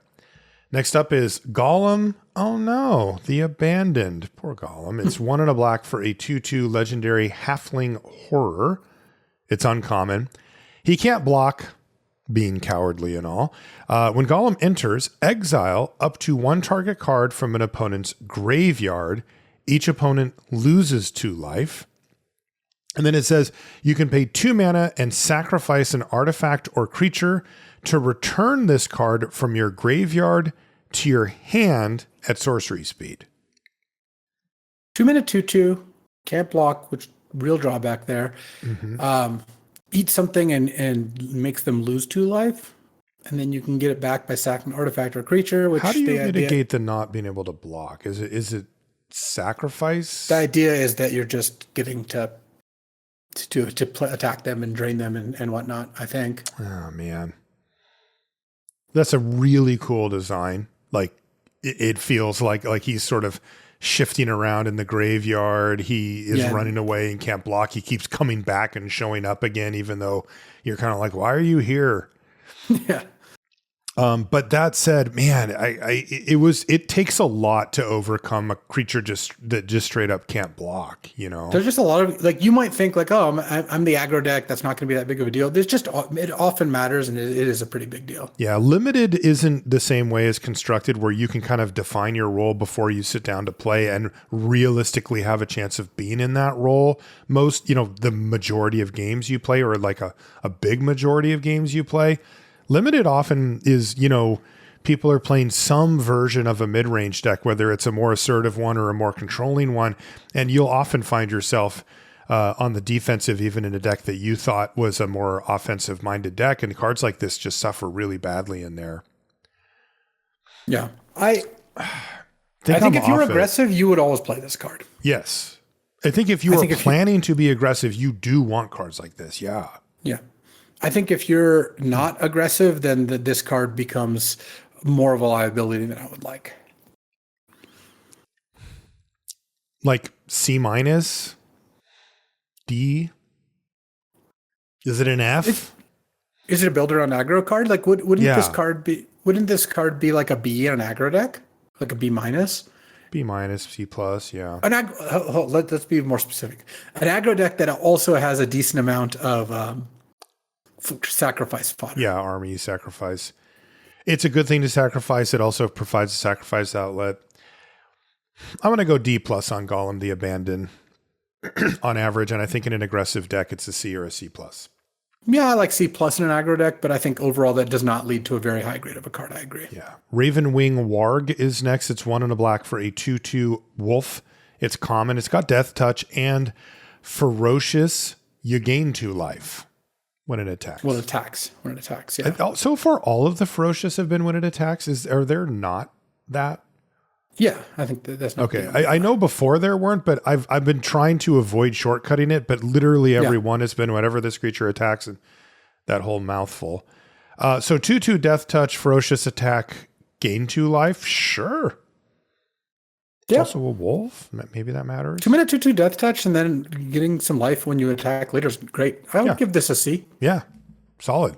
Next up is Stony Voiced Goblins. This is 1 and a black for a 1/1 Goblin Bard at common.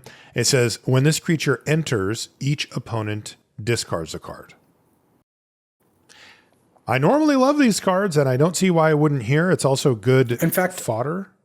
I was going to say even better. There's like a pretty strong sacrifice theme, so this looks like a great place for it. I like C for Stony Voiced Goblins. This looks like a solid playable. Yeah, I agree. Next up is Bilbo's Deadly. This might be a C+, honestly. C+, maybe? I think it is quite strong. Yeah. C+ for Stony Voiced Goblins. Next up is Bilbo's Deadly Slice. This is 1 black for an instant at common, and it says destroy target creature. Man, I'm really liking some of the core set vibes that this is giving. Yeah. Like they kept the card simple, which I think design. is really smart, especially if these, the Universes Beyond is typically, I think, trying to appeal to new audiences and whatnot. Yeah, I like that a lot. That said, how do we like Bilbo's Deadly Slice? Because 3 mana is the right amount of mana for this effect to make it, a desirable removal spell. It is double black, so it's a little difficult to cast. Like, does it get up into the B range, I guess is the question. Probably like a C+, maybe a B-. That's what I was thinking. I could see it landing either way. Crude Bent Blade is next. This is 2 and a black for an artifact equipment at common. And it says, when this equipment enters, target opponent sacrifices a creature of their choice. And then the equipment gives the equipped creature +2/+1, and the equip cost is 2. So this is just an equipment. They just tacked on an edict to it. Just like the spear, the tormenting voice spear. It's kind of the same thing. Yeah, it is. And I like that. And I like this too. Yeah. 3 mana edict. How do you feel about that? That's a little pretty weak. Not desirable. Yeah. But equip 2 and the equip creature gets +2/+1. That is what you want from equipment. Adding power, a little bit of toughness goes a long way. Yeah. Gosh, I kind of like it. What's the downside? The main downside of this is that if you run into a matchup where edict is bad and I mean, orc armies, recruit tokens, like I feel like edicts are just not going to be very good at this format. That's the downside, I think. C-. I would give Crude Bent Blade a D. I think that you're really down on the edict side. I just don't think that you should start from that spot of like, an edict that could be good, because I just think mostly it will not be. And this does reflect what we were talking about earlier with the like 2 mediocre cards. Do they combine to be a good card? In this case, maybe not. Yeah. Next up is Down to Goblin Town. This is an enchantment saga at uncommon. It's 2 and a black for a 4-chapter saga. The first chapter is target opponent reveals their hand. You choose a non-land card from it. That player discards that card. Good start. Chapter 2 is Amass Goblins 1. So you get a little bit of onboard material. That's nice. Chapters 3 and 4 are the same, and they are target opponent loses 1 life and you gain 1 life. I kind of like these uncommon, let's not go crazy sagas. They're pretty fair, right? But this is, you're getting some stuff out of this. Yeah. I mean, you get how happy would you be for a 3 mana 1/1 to make them discard any card and you get to drain them for 1? That card would be awesome. You'd be very happy to play. Or drain them for 2 in this case. Because yes, the double chapters. Yeah, dude. Yeah. When you put it that way, if I got it all up front, I would be thrilled. And this isn't that far off. Like, you're effectively always getting the drain. Like, it's really you're getting hard the to most die. important one first, which is the duress mode. That is the one you do want to make sure you hit first. And then you're after that you're getting your amass, and then you're getting your drain, and you're getting your drain again. Yeah, no, I'm totally in for this card. This looks like a B to me. B. Like I would just be thrilled to play this. I mean, I agree with you. This saga is not going to end the game. Your opponent plays this, you're not going to feel like, I've just lost. But it is a pretty cool card. Like it's gonna have some good play to it, I think. Yeah, I'm happy with that. I'm kind of, now when I see a saga, I'm like, oh, here we go. It's going to flip into some bomb, and it's going to, it's like, it's okay to just have a nice little uncommon saga that does some cool stuff. Next up is Gnashing of Teeth. This is 1 black for a sorcery. It's uncommon, and it says choose 1. You've got 2 options. You can have target creature get -5/-5 until end of turn, and if it would die this turn, exile it instead. Or you can have creatures target player controls gets -1/-1 until end of turn. Wow. That is a nice one. Catch-all removal spell, and then in the rare case where it's going to kill 2 or 3 things from the other side, or you can engineer some combat or something weird, you can get that blowout, but that's, tacked on here. This is very much a modern era card, a best of 1 style card, but I like it. Yeah. No, I think this card is going to play out very nicely. I'd probably give it like a B-. Like, really? You wouldn't go to B? Sorcery speed, I think, is a pretty big deal. Yeah, but kill anything for 3 mana and it exiles. That often ends up being a big deal too. And then in the times when you're playing against like some go wide white deck and you get 3 or 4 things with this and it's just a complete, like the best card you cast that game. Yeah, I like B for Gnashing of Teeth. B seems fine then, yeah. Great Fierce Bee. This is like literally an insect. It's 2 and a black for a 2/2 flying insect at common. And it says, whenever one or more other creatures die, so not just yours, scry 1. All right. I mean, I'm interested in some free scrying. What is that enough to make you play a 3-mana 2/2 flyer? Probably. I'm not like thrilled about the prospect, I wouldn't say. Yeah. I'm not either. 3-mana 2/2 flyer. It's been a while since that was good enough on its own. Yeah. I guess I'd probably give it like a D. Yeah, it's probably D or D plus. It's sad. It also doesn't really further like the themes of the set that well, I wouldn't feel like. I guess just the sacrifice thing is a little bit, but yeah, an insect. Yeah, but Scry 1 isn't enough of a carrot to really build around that part either. Next up is Rage into the Valley. This is 2 and a black for a sorcery. It's common. It says you draw a card and lose a life. Amass goblins too. I like it. I like that. So you get a little board presence and you get a card out of the deal. Would you rather go down to Goblin Town or into the Valley? Down to Goblin Town. Just getting a card out of their hand right away is way better than you draw a card and lose a life. Definitely. And then getting 2 is better than giving 1, sure. And then getting drain 1 and then drain 1 again, probably better than the second counter. So yeah, I would say overall it is better. Still, 3-mana 2/2 draw a card, lose a life. Oh, you're still happy with this card.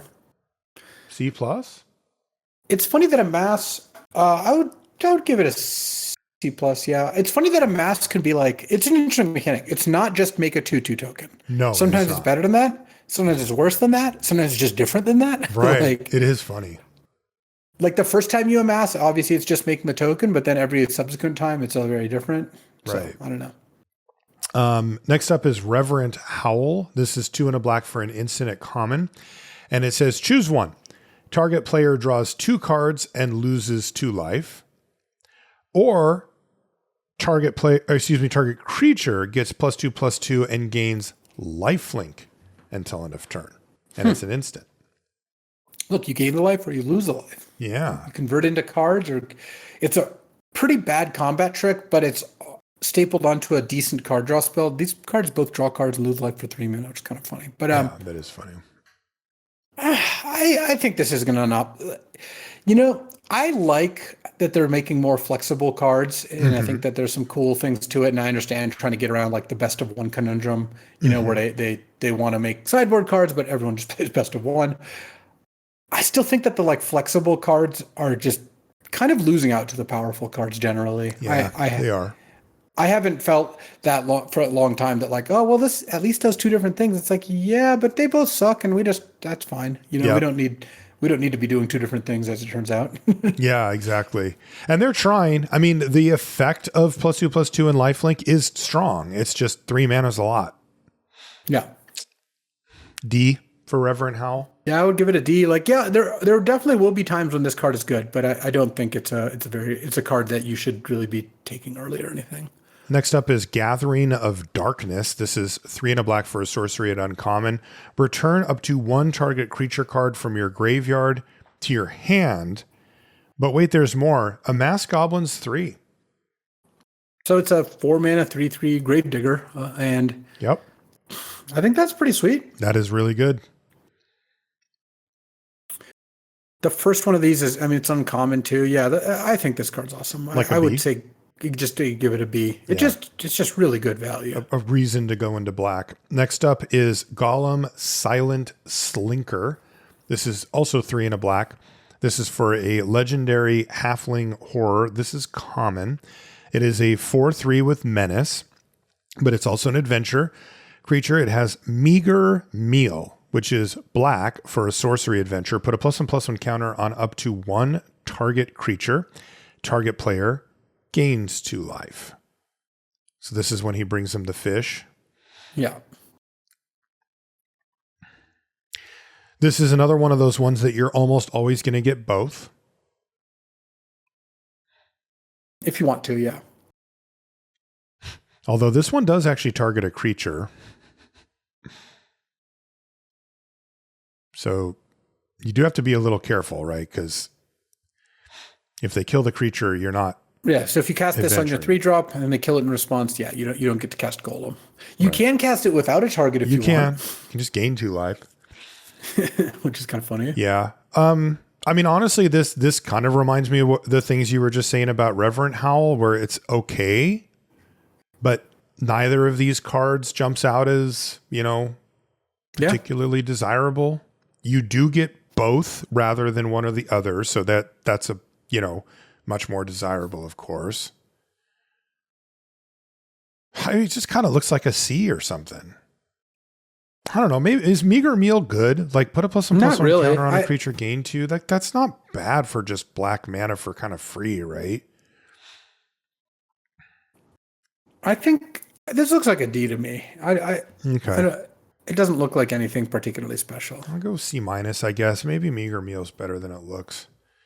I mean, I guess you can get something to 4 power, and this has 4 power, so it's more of a black-green card. Yeah. But I'm still not that excited about it. Next up is Dreaded Bat Cloud. This is 4 and a black for a 4/2 bat at uncommon. And it says this spell costs 3 less to cast if a creature died this turn, and it has flying and death touch. And if you've learned anything from what we've said, this is a really good illustration of that, of the removal stuff that we've been talking about. Because if you did pay 5 for a 2 toughness creature that didn't do anything else when it entered the battlefield, you were asking for it. That is a disaster waiting to happen. However, if you pay 2, now your opponent doesn't really have the ability to get that big mana advantage on you. And a 4/2 flying death touch is a good card. Like it's a little weird, right? Like 4 toughness plus death touch is a little bit redundant, but sure, you'll take it. But I'll tell you what isn't. It still attacks for a lot of damage. Flying, yeah, for 2 mana is a beater. So, it's interesting because this is a good illustration of at 5 mana, absolutely not. And at 2 mana, yeah, give me that. So the question becomes, can you morbid this? And in the past, while it seems like it would not be a problem, it has been. Having something die on your turn is much more difficult than you'd think.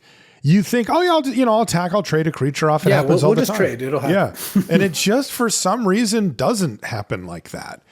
And with that in mind, I don't want to get stuck casting Dreaded Bat Cloud for 5 mana if I can help it. Yeah. So I'd be down on it. Not all the way. I think there's still some potential here.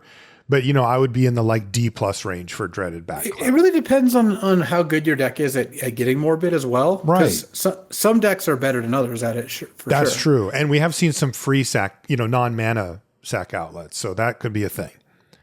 Yeah. I like that. I mean, if that's the case, then I'm definitely putting this card in my deck if I have a couple big. Of those. Like it does attack for a lot in the air. Yes. I think the Bat Cloud's probably like a C+. I'm going to have it a D+. I just so low on if I ever have to pay 5 mana and my opponent's like, cool, pay 2 mana and kill it. Like, what are we doing here? Next up is Great Ugly Looking Goblin. This is not a great looking goblin, I'll tell you that. No, that hyphen's doing a lot of work. It's 5 and a black for a 4/4 Goblin Soldier at uncommon. And it says each creature you control with a +1/+1 counter on it has menace. And then it is an adventure. It has a sorcery adventure called Clap Snap, which is 1 and a black for Amass Goblins 2. And that is a reasonable shortcut, right? Your goblin army has menace, and then maybe something else does too. Yeah. So this card seems good. Yeah, I mean, two mana for a 2/2 that just later you just cast a 6-drop sounds pretty great. It does. So it does. That I would say it's just Great Ugly Looking Goblin is a B. I think so too. I think the one thing that is worth noting here as we've wrapped on black is it is pretty clear that a mass goblins whatever is definitely not the same thing as a creature. They are tacking it on, and we've had this mechanic before, and it's played out that way. And I think it's true in this set, that you should discount a mass goblins as not, and I just get a 2/2 or a 3/3. It is worse than that. It is not bad though. It's still good. It's just not as good as that. Yeah. Okay. A few artifacts and colorless cards, a couple of lands, and we are done. First artifact is called Giant's Boulder. It's 1 mana for an artifact at common. And it says when this artifact enters Scry 2 and has 2 abilities, you can pay 1 and tap it to add a mana of any color so it filters, or 7 mana, tap it and sacrifice it to destroy a permanent. It's kind of funny. We've seen all of these things in different forms, and now they're just combining them and being like, well, will you play this? I mean, they're giving us something up front with Scry 2. It sits around and kind of doesn't do that much. And then late game, it can blow up a permanent. Does this get it over the line, excuse me? Nah. I don't think so. You would really need to or really want to care about the color filtering for this to be good. Right. And we haven't seen that. We haven't seen gold cards that seem to want to be in, there's no 5-color deck here. There's no room for any of that extra stuff in these small sets. Yeah. It does count towards your story thing, right? It's just regular artifacts do that. Yeah. It's an artifact, so it does work for that. Maybe if you're desperate for that, I would start it off. I'd start off it as a D for Giant's Boulder, just a fringe playable. Yeah, I think I would start off as a D. And here's the good news: if you want this card, you'll probably be able to get one. If you're brewing up some sort of sweet 4-color deck, then I think you're going to be able to figure out a way to use that. Next is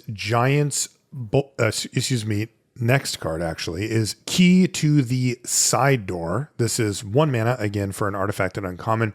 You can pay 2 and tap it to have target creature can't be blocked this turn. It's kind of interesting. And then you can pay 1, tap it, and discard a legendary card with the same name as a legendary permanent you control to draw 2 cards. I mean, is this a slap in the face? Like, This is them making fun of the fact that they're making common legends. Yes, it's like LOL, but maybe you could get something for it, like, because this had to have come up in playtest and feedback that like, hey, this is just happening too often, and they're like, here. Okay, well in that case, here's what we're gonna do about that. Okay. That said, they did make it enticing. It's 2 cards. I mean, and you're getting rid of one that's effectively dead in your hand. It's like, wow. But it's not good. It's not good, right? And we really have to focus on the first thing. Is it worth it to pay an entire card, a mana, and then 2 extra mana to make a creature unblockable each turn? I mean, we've seen that on lands. There are times when a game plays out where that actually does end up deciding the game.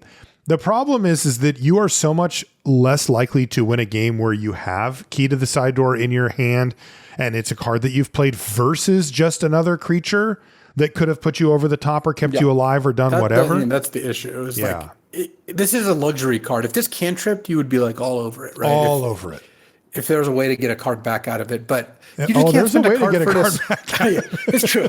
It's true. There's a way to get a card back, but you're not going to like the answer. No, I would say, can we give this the funniest build around ever? Yeah. How many common legends can you fit in your deck and try to pop off with Key to the Side Door? Yeah, if you're really going hard, then no, I think I would give it an F. I think that your win rate is just going to be lower. I believe it is functionally an F. Yes. Next up is Well-Worn Spatula. Wow. 1 mana, again, for an artifact. This one's an equipment. At common, it says, when this equipment enters, you gain 2 life. Equipped creature gets +1/+1, and the equip cost is 1. Actually, not that bad. The main reason to play this is you're playing the Dwarves deck and you want more equipment. More equipment. get you want maybe get a creature up to 4 power. Yeah, there's something here. It's kind of a funny card because of the name and stuff, but there's actually a little bit of play to this. When equipment cost is only 1, it means you can put it on something, attack with it, then put it on something to block. And that actually works. You know, we saw that in the last set with the spy kit and stuff. That's a real thing. Like moving equipment around for cheap in the mid to late game does become a thing. I would still give the Well-Worn Spatula a D. Like I still think it's a card that's more likely to end up on your sideboard than not. But you know, if you put this in your deck, this is not embarrassing. Like this type of card actually does some things. Yeah, like you said, though, I think you would just need a little bit of an extra reason. Like you're trying to do the story thing, you're trying to get an extra equipment, or you're trying to get to 4 power.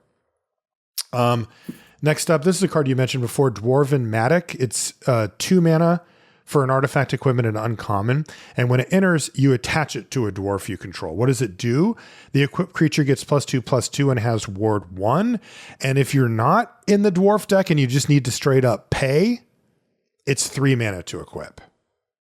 Which, you know, that's pretty expensive, but +2/+2 in Ward 1 is pretty good. So I don't mind that. Yeah, it is a good effect. Yeah. Yeah, it's interesting because, you know, at 2 to equip, it would be too good. And at 3 to equip, it's like just on the other side of like, Still, I mean, again, you know, when I look at equipment, I'm looking for, well, what do I want my equipment to actually do? And this is it. This does fit the bill. I still always feel like equipment's a little bit of a liability. It's also slow. I think if I was in the dwarves deck, I would want to play this though.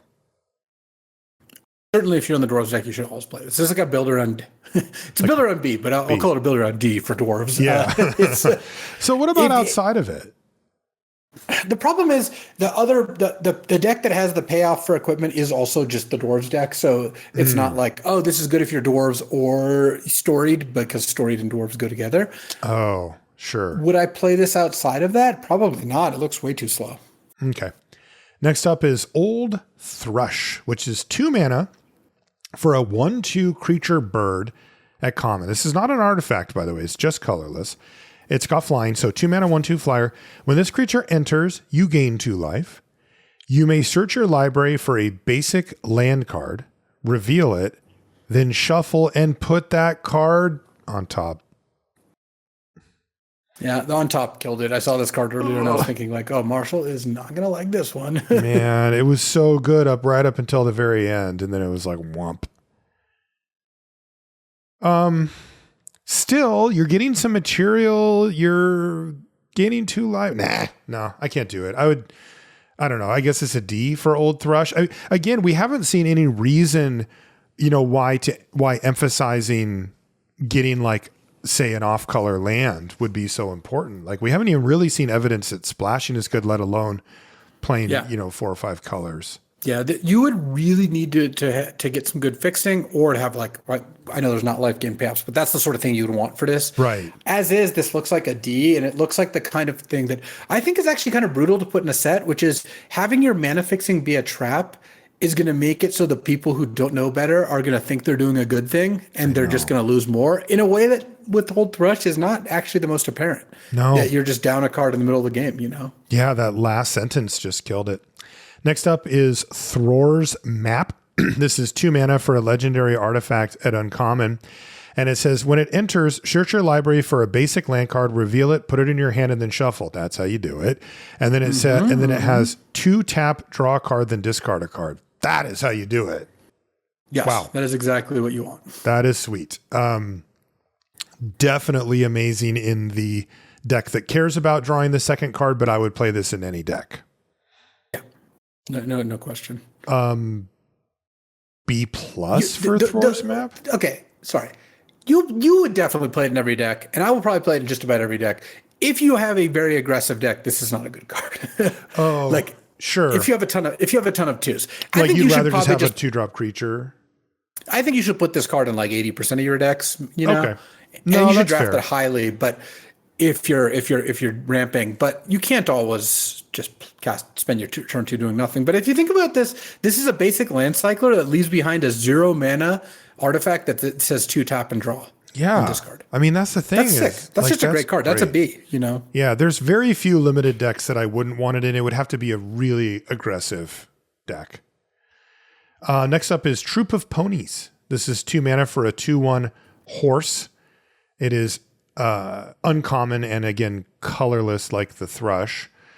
And it is, you can pay 2, tap it, and sacrifice it to search your library for up to 2 basic land cards, reveal them, put 1 on the battlefield tapped and the other in your hand, and then shuffle.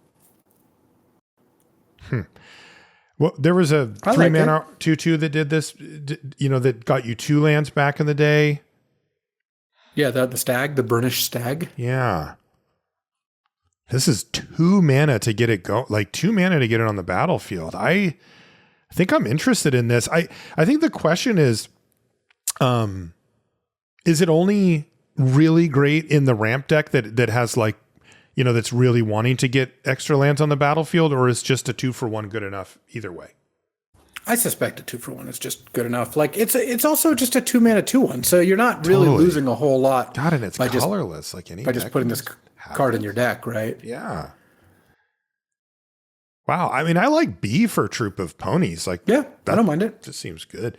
Next up is Long-Bodied Gray Dog. There is, in fact, some of these names are kind of out of control. It does. Yeah, that story checks out. Yeah, he's doing dishes or something.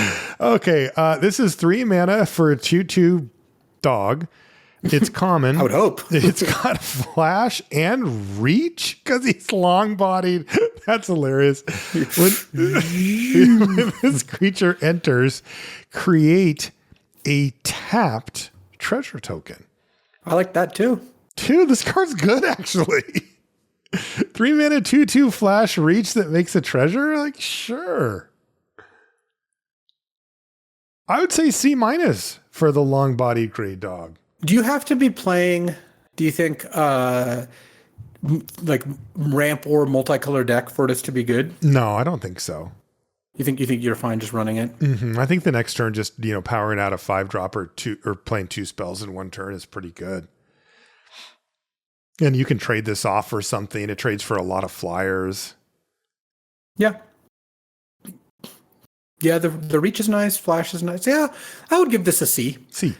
I think there's not that many decks that are just like, oh man, I can't live without the long-bodied gray dog. No. But there are definitely some that are gonna play this card and it's gonna be good for them. I can't with this name of this dog.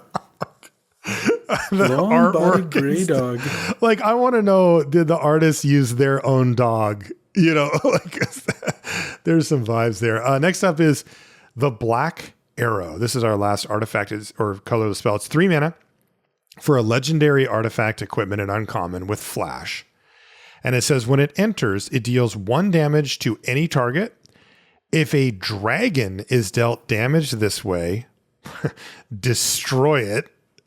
And the equipped creature gets +1/+1 and has reach, and the equip cost is 1. So this has the similar onboard effect to what we were talking about with the spatula, but it's a little better with reach, same equip cost. But this one you can flash in and do 1 damage to any target. That's really nice, man. Especially anytime it nails. Obviously a dragon, but that's pretty rare. But if it actually hits, if it kills something, wow. Like, can you imagine killing Smog with this? I mean, that is absurd. And we haven't done the rares and mythics, which we'll do next week. Oh, I just mean because the mythic Smog is indestructible, so it doesn't die to the Black Arrow that kills Smog. I thought you meant the No, it does kill the common Smog, but it doesn't actually kill the mythic one. That's hilarious.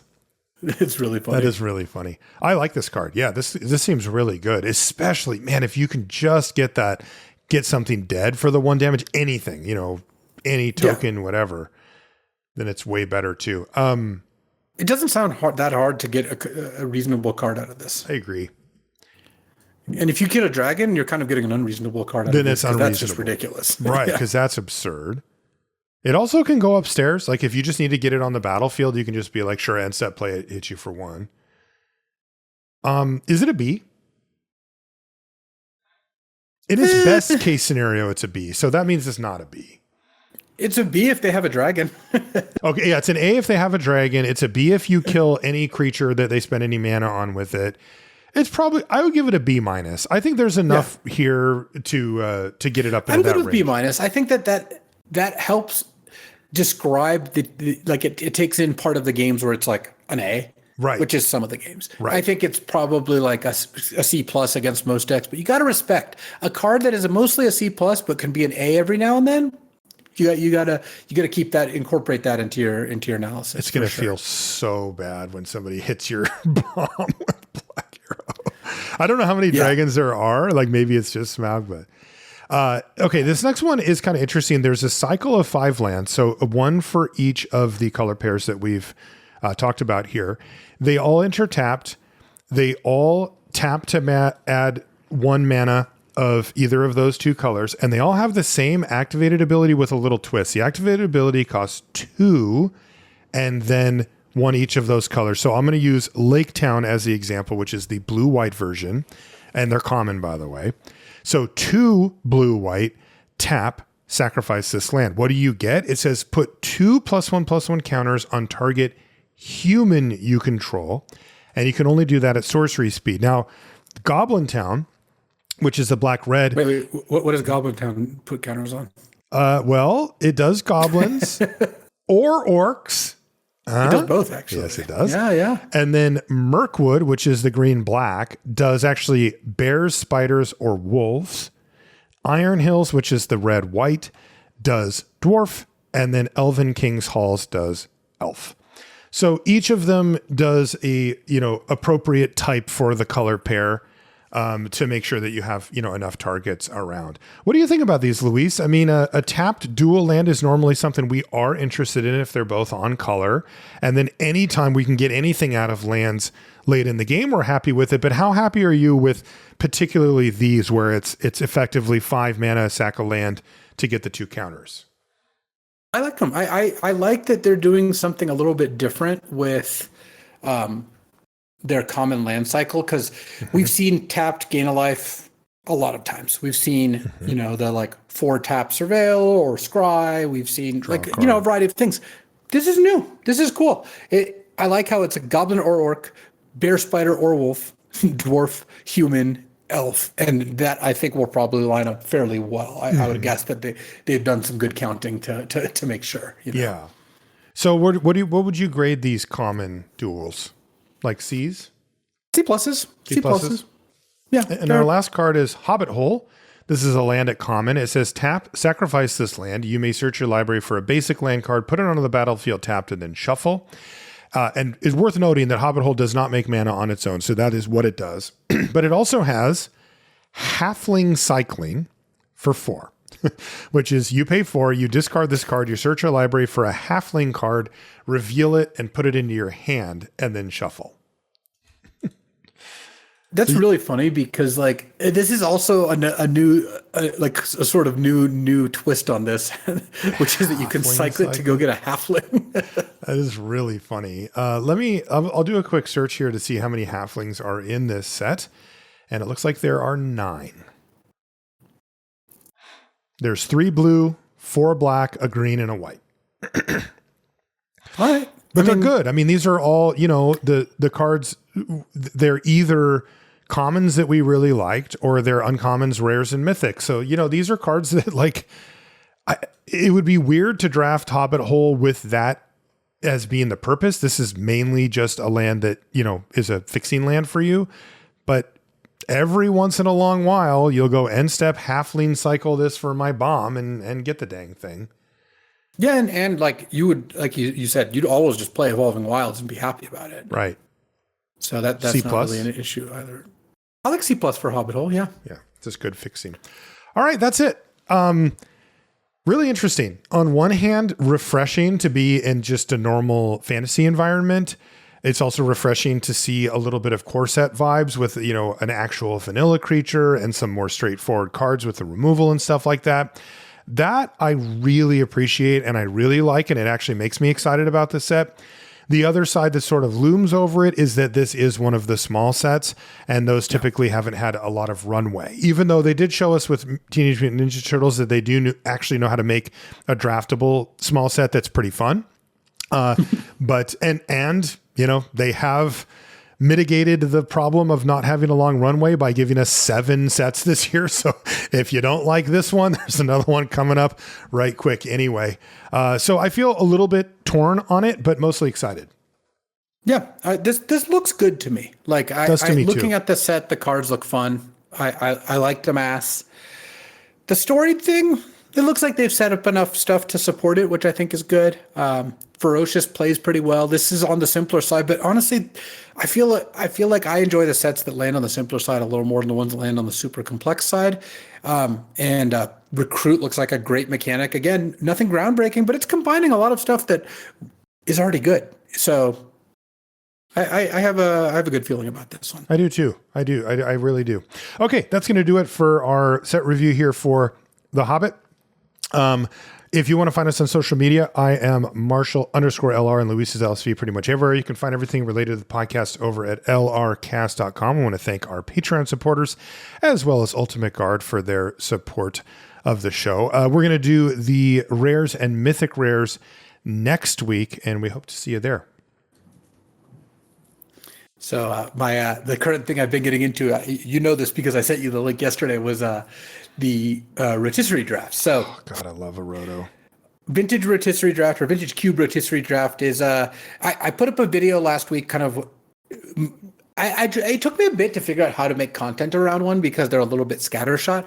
But basically, you can check out the video on my channel. I think it does a pretty good job of laying it out. But basically, rotisserie draft, the person who's first gets to pick any card in the vintage cube. Person who's second, any card except, of course, the one that got already picked. 8th, or in the case of our latest draft, 9th, because it doesn't matter if you have more people. 9th gets to pick twice, and then it loops back at snakes. So a pretty typical ordering is like Black Lotus, and then Gleemox, and then maybe Ancestral Recall, or Mana Crypt, or Soul Ring. And that kind of goes to basically all the power has been taken with some exceptions. And that's one of the things that I did in like the first roto, for example, that I posted. I was 4th pick and it went like Black Lotus, Gleemox, Soul Ring were the first 3 picks. So 4th pick, I could take a piece of power. Ancestral Recall, Time Vault, Time Walk are all, I think, pretty good options. Mm-hmm. I went with the strategy that, I think works out pretty nicely there, which is I took Tolarian Academy. And how it breaks down with 8 players, I took Academy 4th, 5th, 6th, 7th, and 8th each get 2 picks, and then I get my pick again. So 8 cards are going to get taken. Well, as it turns out, there's 5 Moxes, a Mana Crypt, a Time Walk, and an Ancestral. That's 8, but there's also a Time Vault, and that almost always gets taken. It's a very powerful card. What ended up happening was Time Vault, Time Walk, Ancestral got taken. All 5 Moxes got taken. Mana Crypt didn't get taken. Oh. So I got Academy Mana Crypt, which is a dream start. And I think I actually kind of explained it badly, which is not in the video, which is that I said, well, if I take Academy, I'll get 2 power back. Well, people kind of rightly pointed out that I could just take a piece of power and get Academy back, according to that logic. But I think if I didn't take Academy, someone else would. And in fact, our next roto, Academy literally got 2nd picked. So I think it's not that I think I can take Academy and guaranteed get a power back. Therefore, I think Academy plus a power is better than 2 power. Right. And then I ended up winning that roto draft. You can watch the video. I recorded a couple of the matches. And that leads me to our current one where I've played no matches yet. And I've drafted, I think, a pretty nice blue-black number. And Mac, who drafted Reanimate on the other side of the table, he went first. He took Lotus. Then he got Demonic Tutor, Vampiric Tutor, eventually Entomb, Reanimate. He's 7-0. He's beaten all the other people in the roto we haven't played yet. God. So I'm going to play my matches this week. Beat everybody to tie it? No, because I could lose to one person, and then if I beat Mac, then we're both 7-1. And I would have the tiebreaker if we use that head-to-head. But wow, I'm excited for the roto drafts have been fun, and I'll be posting this one once I get the video together. So it's good times.